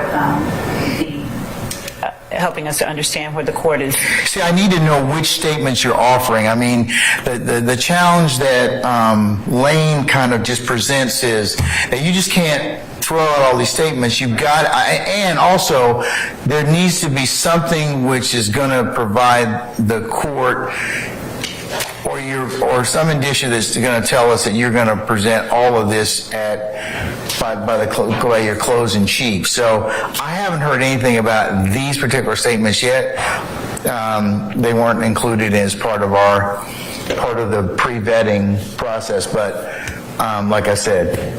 So, Your Honor, part of what, as the court knows and the court is aware that we have to do is prove that we have an enterprise as part of count one. And so part of what we are doing with these records as well is showing the existence of an enterprise, an association between persons that are participants in this thread who the state alleges are YSL associates. Don't have any issue with that. What about specifically Mr. Stevens? I mean, Mr. Nichols. So we've already heard Mr. Stevens, who is on the stand, testify that Quay and the other Quay, Marquavius Huey and Quamarvius Nichols, are members of the Young Slime Life criminal street gang. He testified to that week before last. So he has already been identified as a member of this gang. And in these Instagram messages, or in this Instagram conversation, you hear the witness on the stand now talking about the gang. He's talking about what the gang has to do. Everybody do their part so we don't have problems, gang. Can we all do that? And then you have Defendant Williams saying, this shit ain't about no money, twin. I pay for everything. And then Defendant Williams, it ain't about that. And then Trontavia Stevens, who claimed on cross with Mr. Steele that after Mr. Williams got a record deal, they went their separate ways. But you have Mr. Stevens, February the 7th, 2021. How long before the place got shot up? 3 months before one of their other traps got shot up, talking about somebody trying to shoot up his trap and responding to Mr. Williams, whom he said he went his separate ways from. Only thing I was saying is I can't afford to take care of this family by choice. Not yet anyway. When the only thing I make is $400 off each one, I pay $1,500. That will hurt. And then you have them going on talking that's on page 1709 of this Instagram business record. And to be clear, the business record is from the document that we served to defendants, and it has a PDF number. I don't think their issue is the foundation of the Instagram business record. My concern at this point in time, is I hear everything you're saying, is that some more foundation or nexus is going to have to be shown, at least from the court's perspective, to not run afoul of Davis. Right, Davis. I should say Lane, in order for me just to be able to hear something else about tying, since Mr. Harvey has specifically objected as to his client. So that's my concern. I think you've been able to show at least part of it in terms of gang activity, but it would be helpful if there's more nexus as these conversations as it relates to Mr. Nichols. So, Your Honor, if the court permits, then may I suggest that I be allowed to ask questions before the court admits any of these to establish the nexus, the context, the foundation that the court seeks that we find as it relates to the state's exhibits that I've tendered, and that the court give a sort of limiting instruction stating that until such time as the court deems it proper, the jury shouldn't consider them against only Cormarvius Nichols. And then at a later time, when we've satisfied the court's concerns regarding Mr. Nichols, the court tells the jury, especially when the door was opened and the rule of completeness, we'd argue, should allow us to get into these documents, since Mr. Steele has already introduced his portions of them, that until such time as the court tells the jury that, right now we're considering them against 5 of the 6 defendants. I would think that should have been done prior to us doing anything in terms of presenting this in front of a jury. I know that your assertion in the courtroom is that Mr. Steele opened the door as to that. So, yeah, but it's going to have to be taken up at some point in time. So we may not be able to do it today, unfortunately, but I think you're going to probably end up having to do that in order for these records to be admissible, or at least the court to make a threshold determination as to them. And Your Honor, I'd also point out that in a conspiracy, as Mr. Floyd, who's our person who helps with this every day, is every defendant is responsible for the acts of every other defendant. And in as much as, regardless of where Mr. Nichols was at the time that these statements are being made, we've at the very least made a prima facie showing that there is a conspiracy and that there is a gang, which the courts have deemed conspiratorial on its face. I think you've got 1 and 3 already. A conspiracy existed and the statement was made during the course and furtherance of conspiracy. I just think that you have the issue that I'm kind of teetering on right now is the conspiracy included the declarant and the defendant. So the declarant, person speaking, and the defendant against whom the statement is being offered. Now, I know it's pretty broad in the conspiracy about what may be said about whom, and that's the powerful thing about a conspiracy, but still, that's where Lane, kind of cautions me about that. So, that's why I'm saying that you may need to kind of just put on a little bit more, show how you've met the second prong, which is the conspiracy included the declarant and the defendant against whom the statement is being offered. And that's kind of what we were trying to do with the 801D3 issues, is to kind of parse out which ones or which statements are... You find something funny, Mr. Short? No. Okay, all right. Just want to make sure. All right. So that's kind of where we are. So that I'm clear, the court is it the court's instruction that we need to show that that Mr. Nichols was a part of the conversation, or because as the court has reminded us many times, the defendants, as with each of the alleged overt acts in the indictment, they don't have to be a part of every overt act. And our contention is that these conversations are overt acts in furtherance of the conspiracy, which are admissible against every participant in the conspiracy. And inasmuch as Cormarvius Nichols is a part of this alleged conspiracy, these Instagram record conversations should be admissible, should be admitted against him, as well as each and every one of the other defendants seated before Your Honor today. They're just saying part of the conspiracy. He ain't part of the conspiracy. There's no proof of the conspiracy. And he is not a participant in these phone conversations. And Your Honor, just for the record also, you keep saying only Mr. Nichols. Mr. Stillwell is not a participant in the conversation either. That's what. I don't know why the state keeps saying 1 out of 6. And Your Honor, and neither is Mr. Kendrick. So Your Honor, that's exactly the issue that they have been trying to sort of push all along. It's an effort to de-aggregate or to pull apart the conspiracy itself, count 1 itself.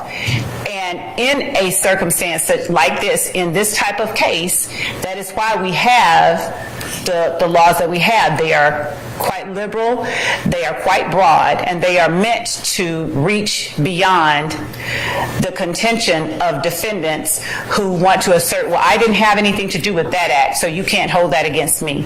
I didn't have anything to do with that one, so you can't hold it against me. This is exactly the type of circumstance that the Georgia RICO laws were designed to encompass.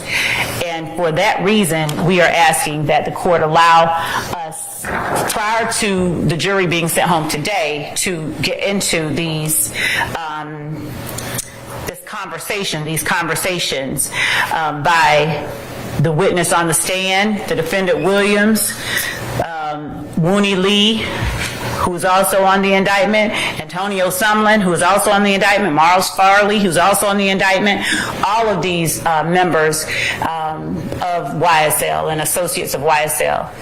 This is, if they were able to make the type of argument that they are attempting to persuade the court about now, then there would never be a place or an instance for this type of action to be brought, because that would be the argument that would allow them to escape being held responsible for acts of these natures. The state to eliminate their burden of proof beyond reasonable doubt. That's what the state is asking you to do. It's a matter of proof. It ain't a matter of say-so. You can say whatever you want, but the proof comes from the witness stand, and the proof comes from the admitted evidence. And, Your Honor, we would argue that this is admissible evidence, and it is what they are arguing goes to the weight, not its admissibility, and that they can cross or not cross or argue in closing that their client wasn't a part of the conversation, but that's their right and ability at every juncture with every piece of evidence. They have done it thus far. They have attempted to cross every witness. Was my client there? And this is exactly what can be done here, and this is exactly the exact type of evidence that the state has offered previously, the court has found admissible, and that our contention is that the court, in this instance as well, should find admissible against every defendant seated in here right now. Yeah, except for, without more, actually, because we have shown the Hold on, I can't listen to people simultaneously, so. The same thing all day long. Without more, because we have made the, because we've made the requisite showings. Except for the fact that I didn't cross. I didn't make an opening argument, and I didn't cross this witness. So that is a distinguishing fact. Sorry, I get the floor now. I get the floor now. Okay. That's a distinguishing fact, and it's still a matter of proof. A say-so, an argument doesn't meet the state's burden of proof. It's as simple as that. Well, it wouldn't, Mr. Harvey, with all due respect, it wouldn't make a difference whether or not you crossed them or not. It's a conspiratorial statement. That's what they're offering it for. So whether or not, I understand what you're saying, but I don't think that will affect its admissibility. We're on redirect. We're not on. Again, remember, there's no scope rule in Georgia state courts. There's a scope rule in federal court, okay? We're not there, so. There's no scope rule on cross.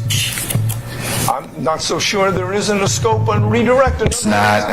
There's plenty of case law that talks about you can get into just about anything you want to, even if you forgot something, and it's broad discretion on the court to determine whether or not you're gonna. Exactly. Yeah. Discretion of the court. Yeah. Okay. Anything else? Your Honor, excuse me. Hold on, Mr. Harvey. Anything else, sir? No, sir. Okay. All right. Yes, Mr. Weinstein. Okay, Your Honor, the state is saying that they have established the conspiracy by the fact that they have cited a conspiracy in their indictment, and that is sufficient. That is not sufficient. Just because the state says there's a conspiracy amongst these defendants, that does not mean that they have established a conspiracy. That's established on the witness stand.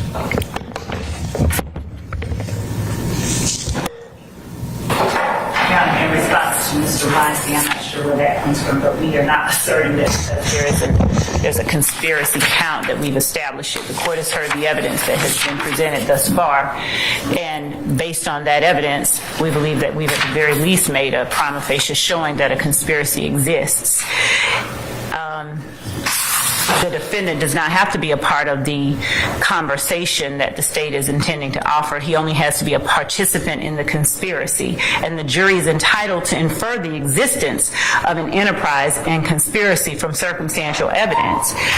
The court can provisionally admit this evidence, and if at any time the court deems it proper to reverse itself, the court can reverse itself and have the jury not consider it. But at this point, Your Honor, we are well in the area where this has been brought up on cross-examination. The witness has testified that he knows about it, and it is ripe for redirect, an area of redirect, when it is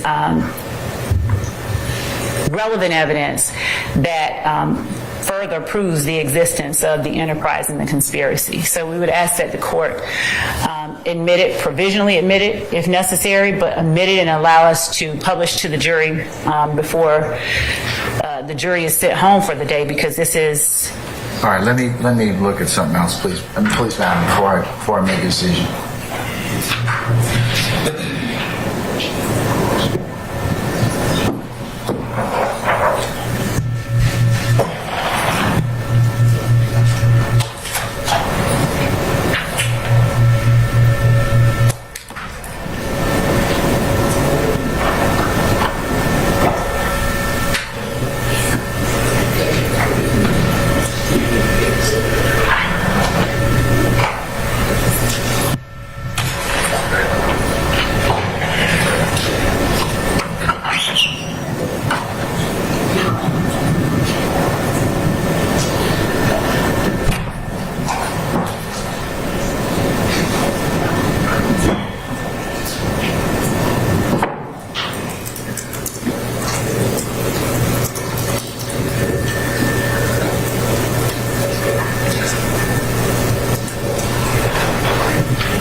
I think,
Ms. Love? Yes, sir. these statements that you're seeking to admit, what crimes are they allegedly going to assert conspiracy as to? The count one, Your Honor, which is the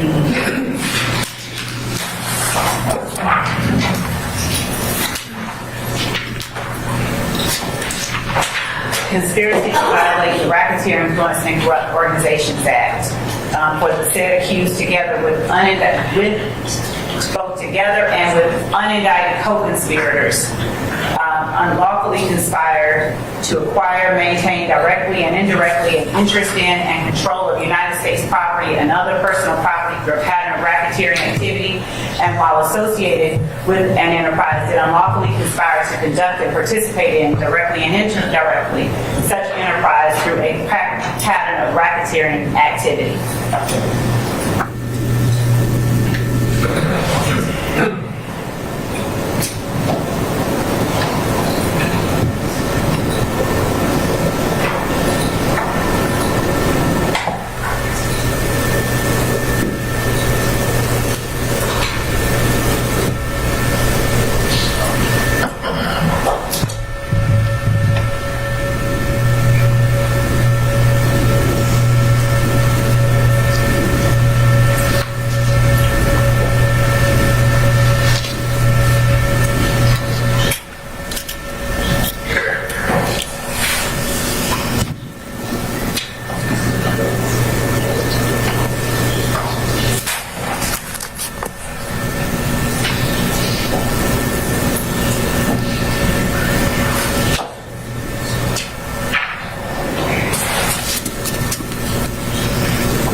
Any further argument, Mr. Shart or Mr. Harvey? I've had a chance to take a look at Thorpe versus the state.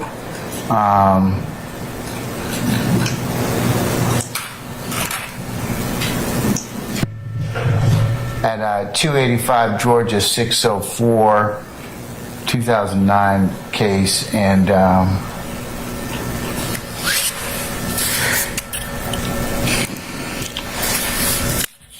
Now, what's the year of that case, if you don't mind? 2009. That's the old law. In regards to what, sir? 2013, new evidence. We have a 2019 case, Judge.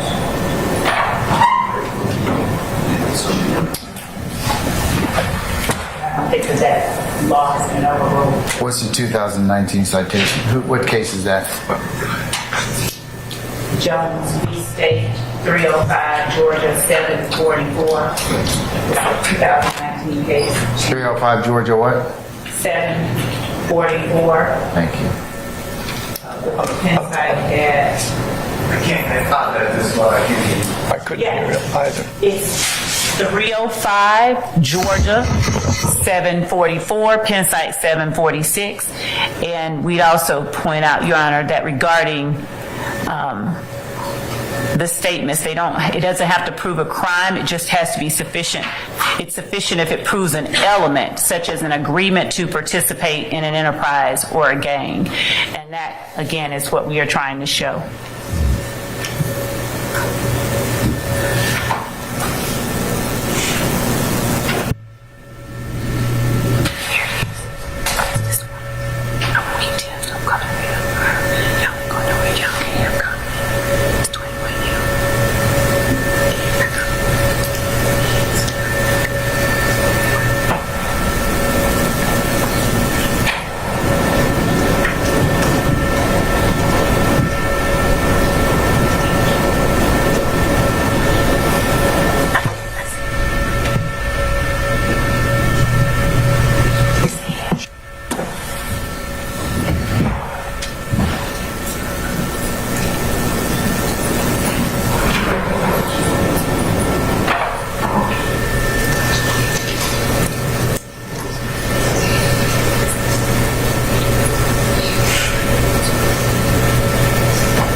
It applies the old evidence code. The old evidence code says you can prove it up before. The new one, I don't know what it says about that.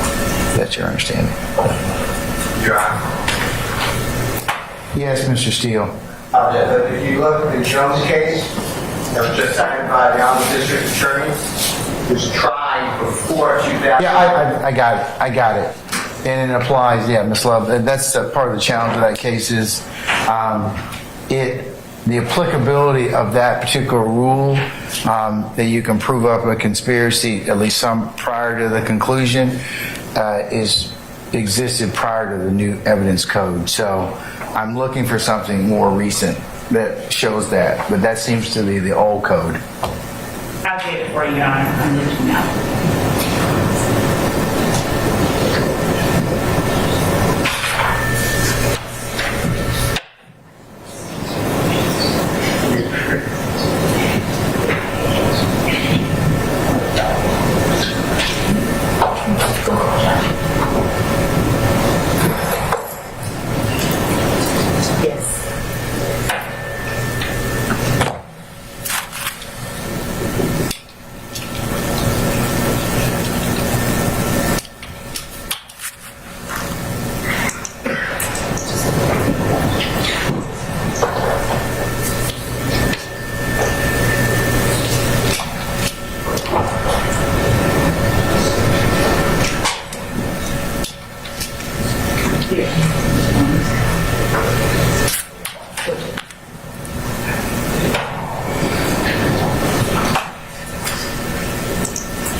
He is a part of these records as well. On page 48805 in the 9/30/2021 conversation, at least that's one place where he is. So he communicates with the participants in this as well. Which is that one? Which exhibit? So the record itself is What state's exhibit is it listed in, madam? not on any one of these particular pages. He is in the records that these pages come from. He is a participant in a 9/30/2021. I'm sorry, microphone, please. He is a participant in a 9/30/2021 conversation in these records.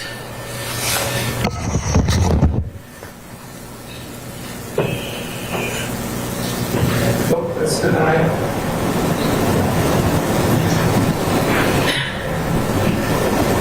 Subject to proof.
No, I didn't.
we also asked the court to look at Henderson v. State, 317 Georgia Act, 82 through 83, a 2023 case, August 21st, 2023.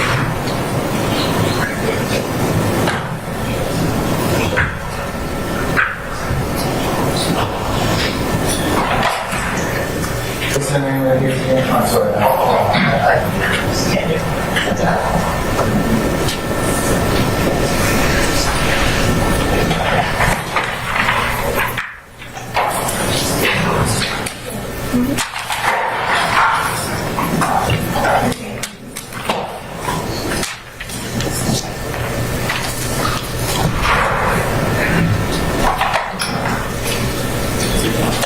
Is that Stewart? Henderson.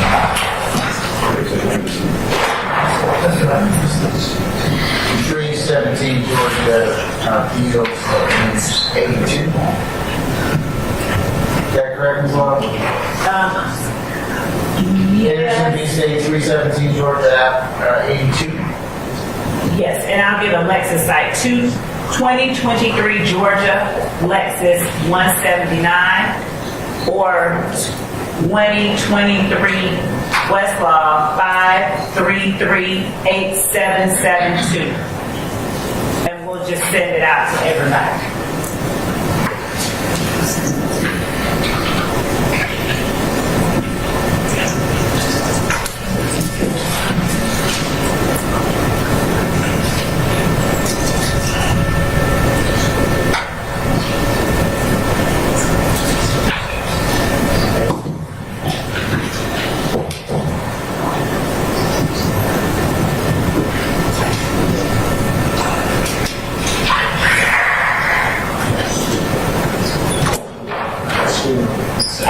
Okay, I just sent it to you all. I gave you all the. Thank you.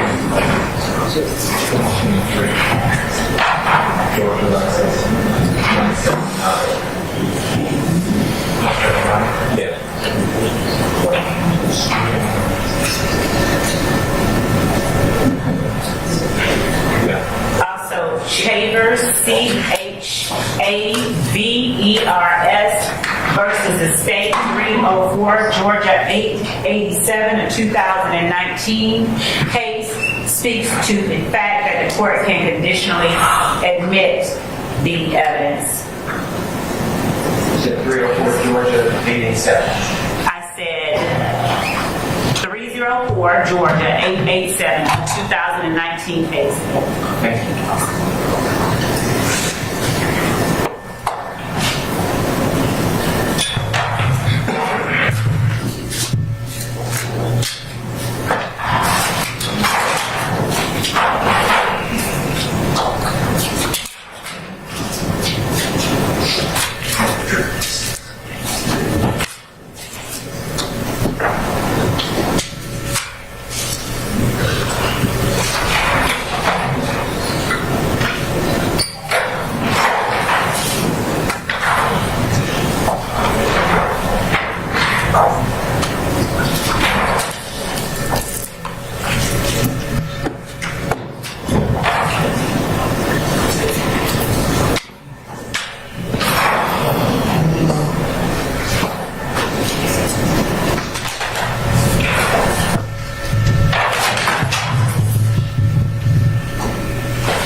Read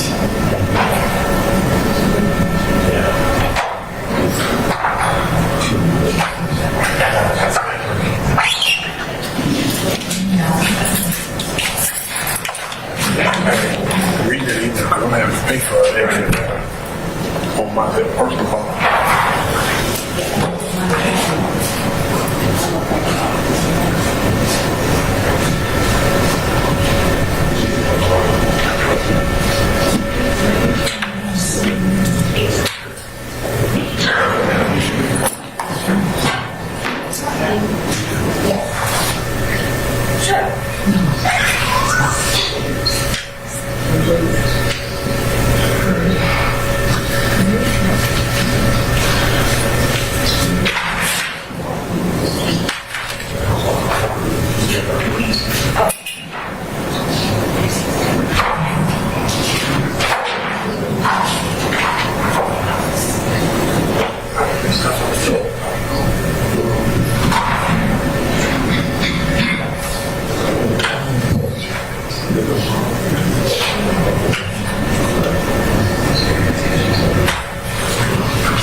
So what was the other case that you said you, the last one you started saying that, Chambers, CHAMBERS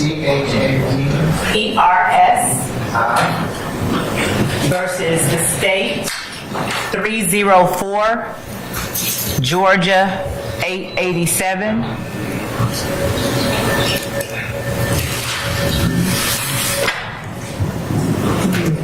And it's head note 6.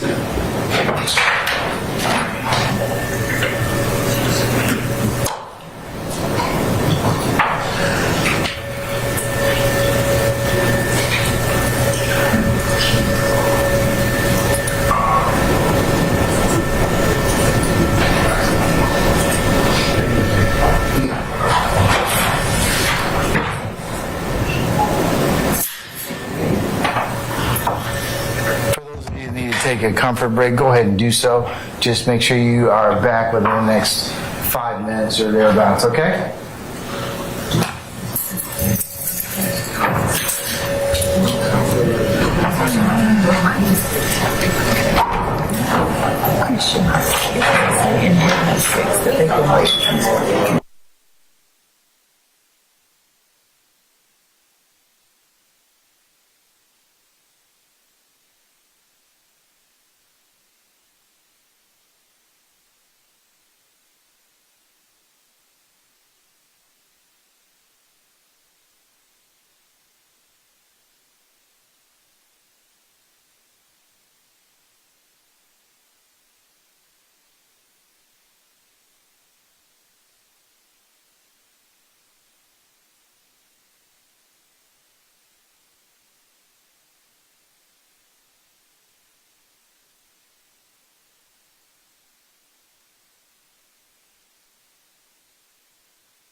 Okay, hey Wes.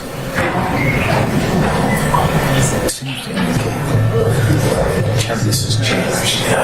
Tell me if this is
Chambers was charged.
Make it on my t-shirt. I ain't did my first time wearing. I didn't walk. I had to.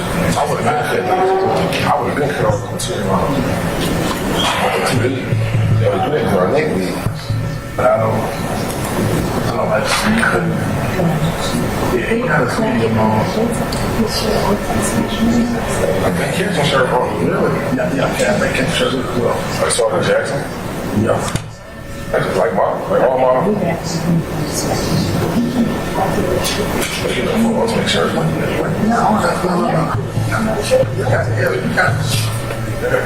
You remember Thomas Byron? All the Byron uniform, like he uniform.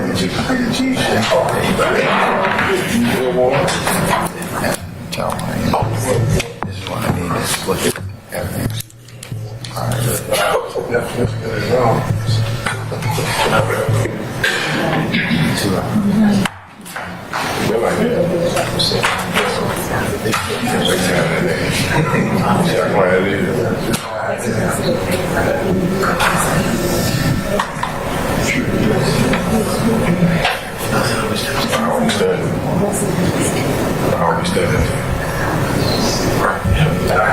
I run a lot of it there.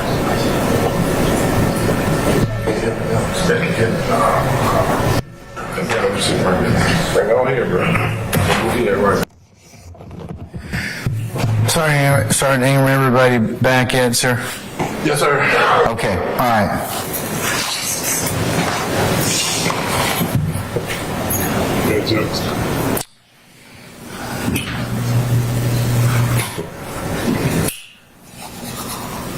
You know, I got that shirt. I got that shirt with a little Sergeant Jacket shirt.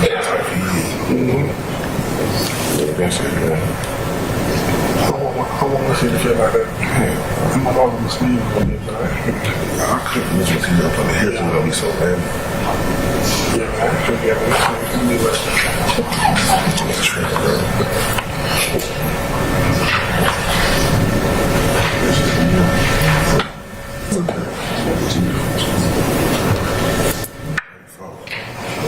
okay, see, I can't fight him.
Folks, I've had an opportunity to consider some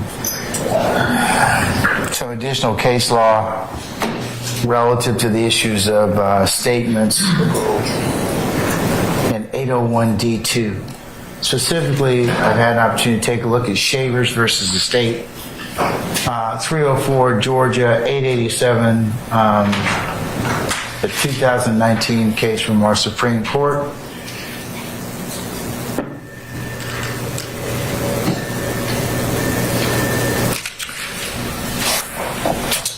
Note 14, under OCGA 24-8-801D2E, the hearsay rule does not exclude a statement offered against a party which is a statement by a co-conspirator of a party during the course and furtherance of the conspiracy. To admit a co-conspirator statement under 801D2E, states required to show by a preponderance of the evidence that the conspiracy existed. The conspiracy included the declarant and the defendant against whom the statement is offered, and the statement was made during the course in furtherance of the conspiracy. That is Kemp versus the state, 303 Georgia, 385 at 392. And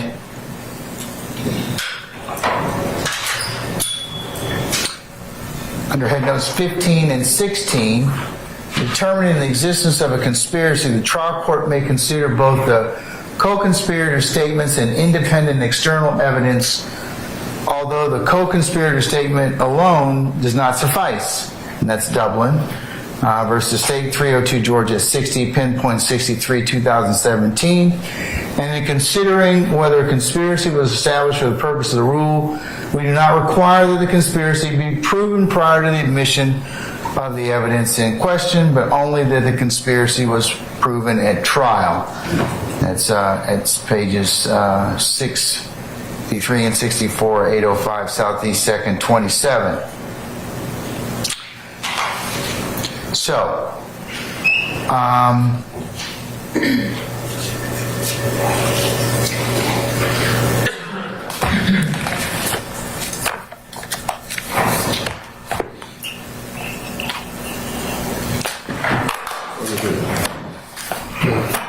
State, when did you know that Mr. Steele's examination would open the door? Your Honor, as we were listening to Mr. Steele. When? I'm being very specific. When did you realize this? Was it last week? Was it when, before we took the break, or what? Or today? We've been amassing, going through these records after he opened the door. So When was that? From the time that he opened it until Yes. today. When did he open the door in you all's estimation?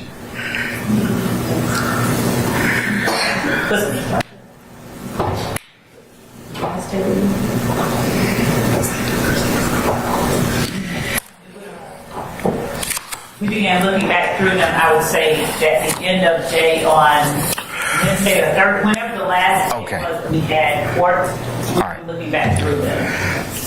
Okay. I don't have any issue with making evidentiary rulings, as you all know, and the threshold thereof. But it would have been nice for me to consider this prior to this. I mean, because I have some options with our jury. I don't like our jurors sitting around for hours on long at a time for us to be able to ponder these kind of issues. They're important for all sides, but having them sit there waiting on us is what, I have heartburn as a jurist of many years and also debriefing jurors. So, I could have, here's my teaching point. I could have told the jury not to come in for a period of time. We could have taken this up better part of the morning or whenever, and then they could have done some other things. But I don't have any way of explaining to them now, or attributing fault. I'm not attributing fault to anybody, but do you understand what I'm saying? Everybody, I've told this to everybody. A forewarned judge is a happy judge. We are, because then we get a chance to plan our time. But and I get paid the same amount of money regardless of what I do, but what I don't like doing is having those folks that we have been paneled and sworn to just sit around here and then kind of just wonder what they're going to do. That's the teaching point, so that the fact that you all could do that, it helps out everybody. It just does.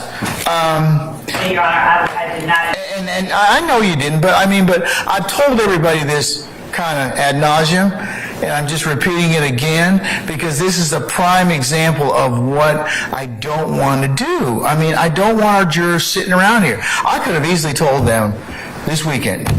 If you had told me sometime last week, Judge, we're going to need to take this up. It may take a little bit. And then I would have told them, jurors don't report till 1 o'clock, because we've been at this about 2 hours.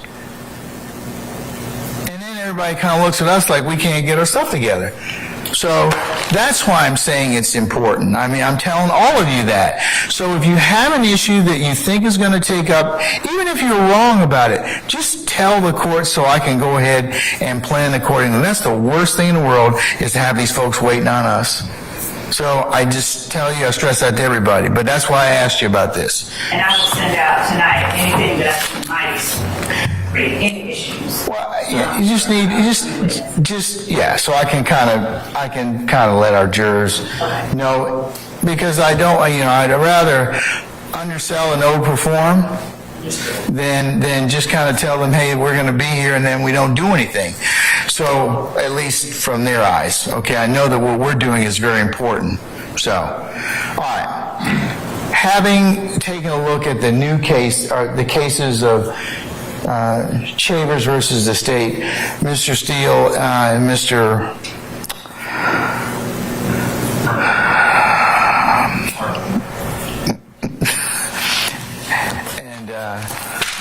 Mr. Sharp,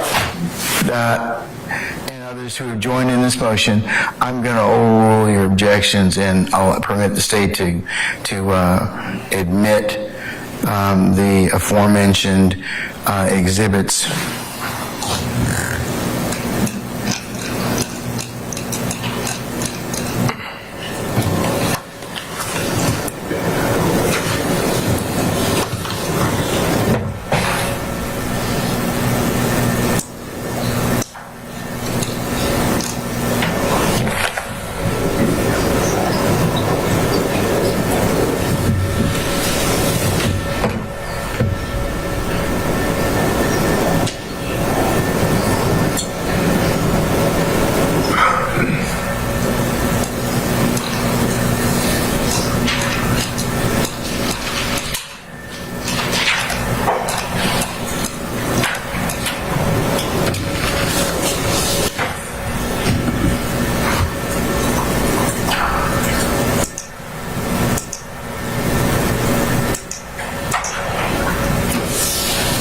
And those being 21 uniform, 22 uniform, 24 uniform, 25 uniform, 25 uniform Bravo, 31 uniform, 32 uniform, 33 uniform, 34 uniform, and 35 uniform. The other reason I tell all of you is that forewarned is happier, is that I can actually get a chance to read these cases and make the best ruling I can, and not keep changing my mind because there's another case that kind of comes up and I haven't considered everything in its totality and perspective. So that's the other reason I would ask that you try and give me as much heads up as you can. Okay? So I'm going to continue your objection, Mr. Harvey and Mr. Sharp. Does anybody else wish to be heard on this issue? I don't need to be heard, except John Court has mentioned that I never said, except for Mr. Williams, across examination, every one of my questions was, does this show Mr. Williams furthering any type of criminal street gang activity? I never included anyone else. I just wanted to make that clear. If the record is not clear, that is my position. Madam? Judge, those types of questions get into what everybody else is doing on the thread and what is happening, just because Mr. Steele prefaces his questions with, as it relates to Mr. Williams, doesn't change the fact that they are all alleged co-conspirators and they are participating in these various conversations, and that the content of these various conversations thereby shows an element of count one, or two elements, actually. Your Honor, if I just respond briefly. Yes, you may, sir. Be very clear.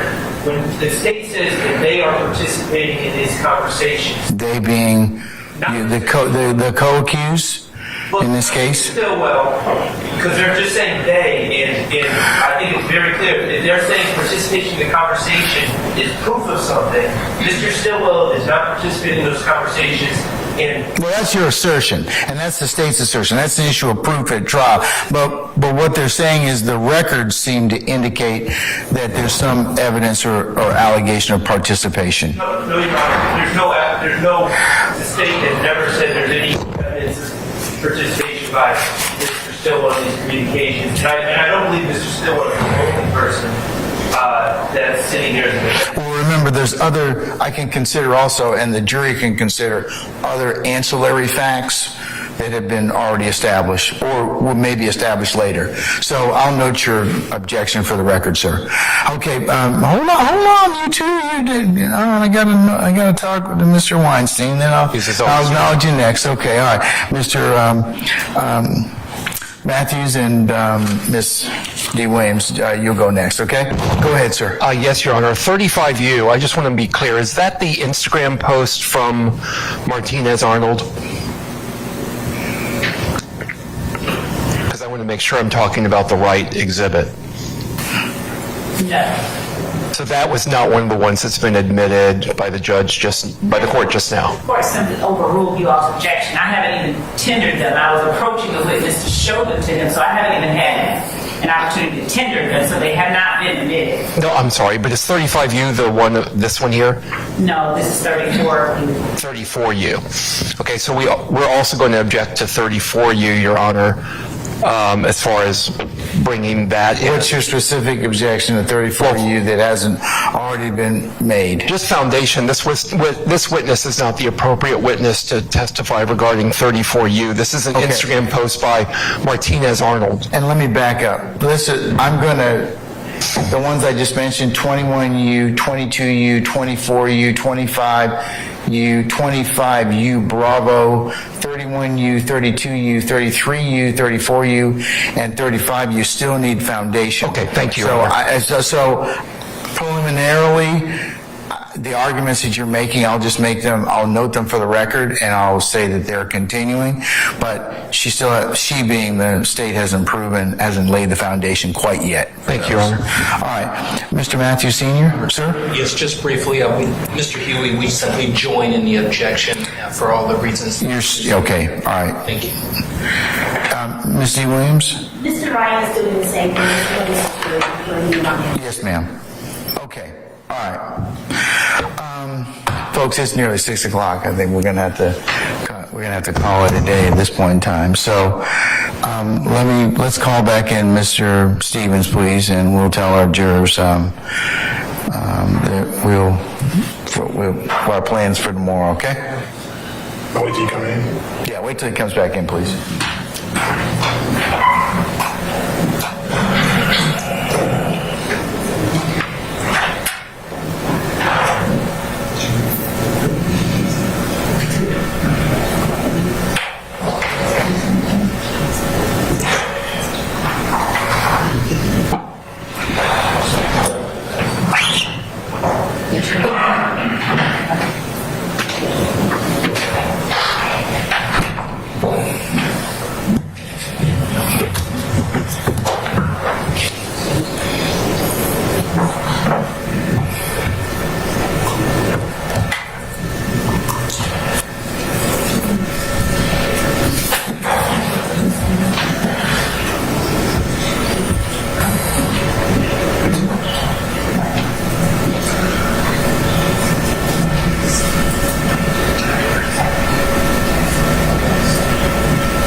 Please be seated.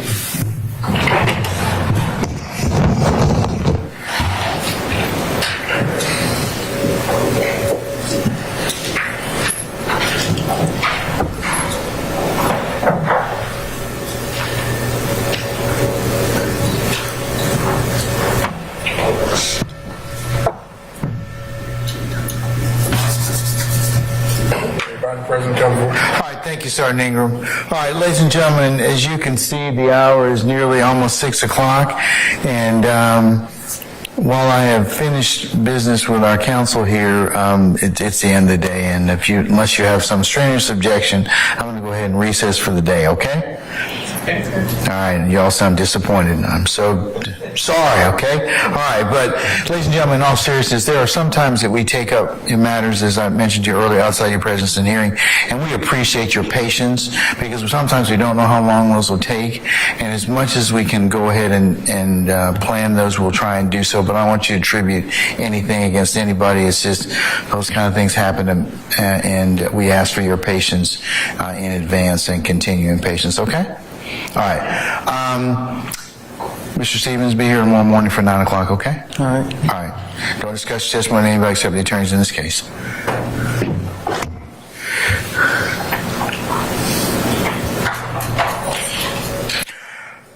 All right, ladies and gentlemen, before we go ahead and recess, any ministerial inquiry of me? All right. Tomorrow, ladies and gentlemen, if I don't do so, just remind me. I'll cover the schedule for the next couple of weeks, so you can go ahead and take care of other life things that you need to do, and just be informed as much as you can, okay? So I'll cover that with you tomorrow at some point. But let's go through our customary ad nauseam admonitions. Remember, don't discuss this case amongst yourself. Don't try and do any research at home. Don't phone a friend. Don't phone an attorney. Don't go by visiting the scenes, or otherwise try and augment your understanding. I'll just put it that way by using any other source and or the media or a third party that should try and talk with you about what goes on. And remember, if anybody should try and talk with you, along with Sergeant Ingram, would need to know immediately. But other than that, remember all the other things that we have talked with you about in terms of social media and other things that would, or people trying to contact you. So remember, that's very, very important. It's very, very important you not consider anything else that's otherwise not presented in the four walls of this courtroom. So, and ladies and gentlemen, the last thing is, again, thank you for your patience, your continued patience that you have given us thus far and will continue to give us in the trial of this matter. And I say that on behalf of all of our participants in this case. Okay? So, ladies and gentlemen, unless you have anything of me, if you could be here tomorrow morning for 9 o'clock, we'll get started as close to 9:30 as we possibly can, and then we'll see where we go from the day will lead us at that point in time, okay? All right. All rise. Remember, leave your notepads in the basket in the back.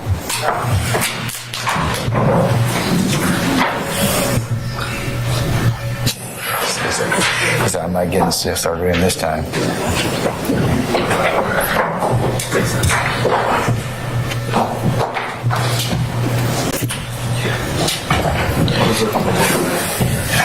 Well, it's too much trouble to open up both eyes. I gotta move my head. All right, ladies and gentlemen, please be seated. Okay, anything else I need to consider from the good of the order before tomorrow?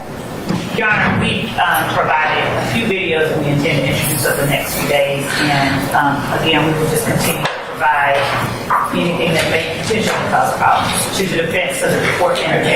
I'm so sorry, I cannot hear you. It's okay, Mr. Stewart. So that both the court and the defense can be aware, we will continue to do that prior to presenting it to a witness. Okay. All right. Anybody else? I do. I was only being kind, Mr. Steele. I really didn't want to hear from you, but since you have some more to tell me, what does he want to tell me, sir? I know they're not marked, but there are 2 email videos that were just referenced, and it is my position that somebody changed the name. It says like Young Thug Blood Gang at the bottom. That does not come with the video. So somebody changed the name, so I'll be objecting. I'm trying to give you a heads up so we don't have To the name or to the video content itself? I have to see how the video content is going to be potentially introduced, but it's not the content. I've seen the video. There's a name that somebody put on it. Like the nomenclature of the file? We'll make sure that it's Why don't you just talk with Ms. Love, and maybe that can be arranged before, or dealt with before we come tomorrow morning, okay? Okay, and it's both of the videos in that That's fine. position. Okay. All right, anybody else? Again, I was being kind, Mr. Short. Sit down. Okay, what does he want to tell me? I tried to initiate dialogue and hopefully the stage gets back to you, but regarding these videos, I would like to make sure we... Videos that Mr. Steele has referenced? Yes. Okay, what about them are you trying to add? I'd like to make sure that we have some sort of dialogue about the parameters and also the purpose of those videos, because I will be objecting to just playing the videos, so these guys... Why don't you talk with the state about that, and then we can have a further conversation at the appropriate time, okay? All right. Anybody else? Okay, before I close the record down, anybody from the media, have you, do I have points of contact for your councils? Mr. Seiden? Okay. Okay. Oh, everybody? Okay. Did you have a card for her or anything? Did she send us anything? She's a service contact. Okay, all right. So we have it. Thank you, Mr. Seiden. Appreciate it. Okay, unless there's anything else, then I'll see everybody tomorrow morning for 9 o'clock for anticipated 9:30 start time. All right? Thank you, Jeff. All right, we're in recess. Christina. There you go.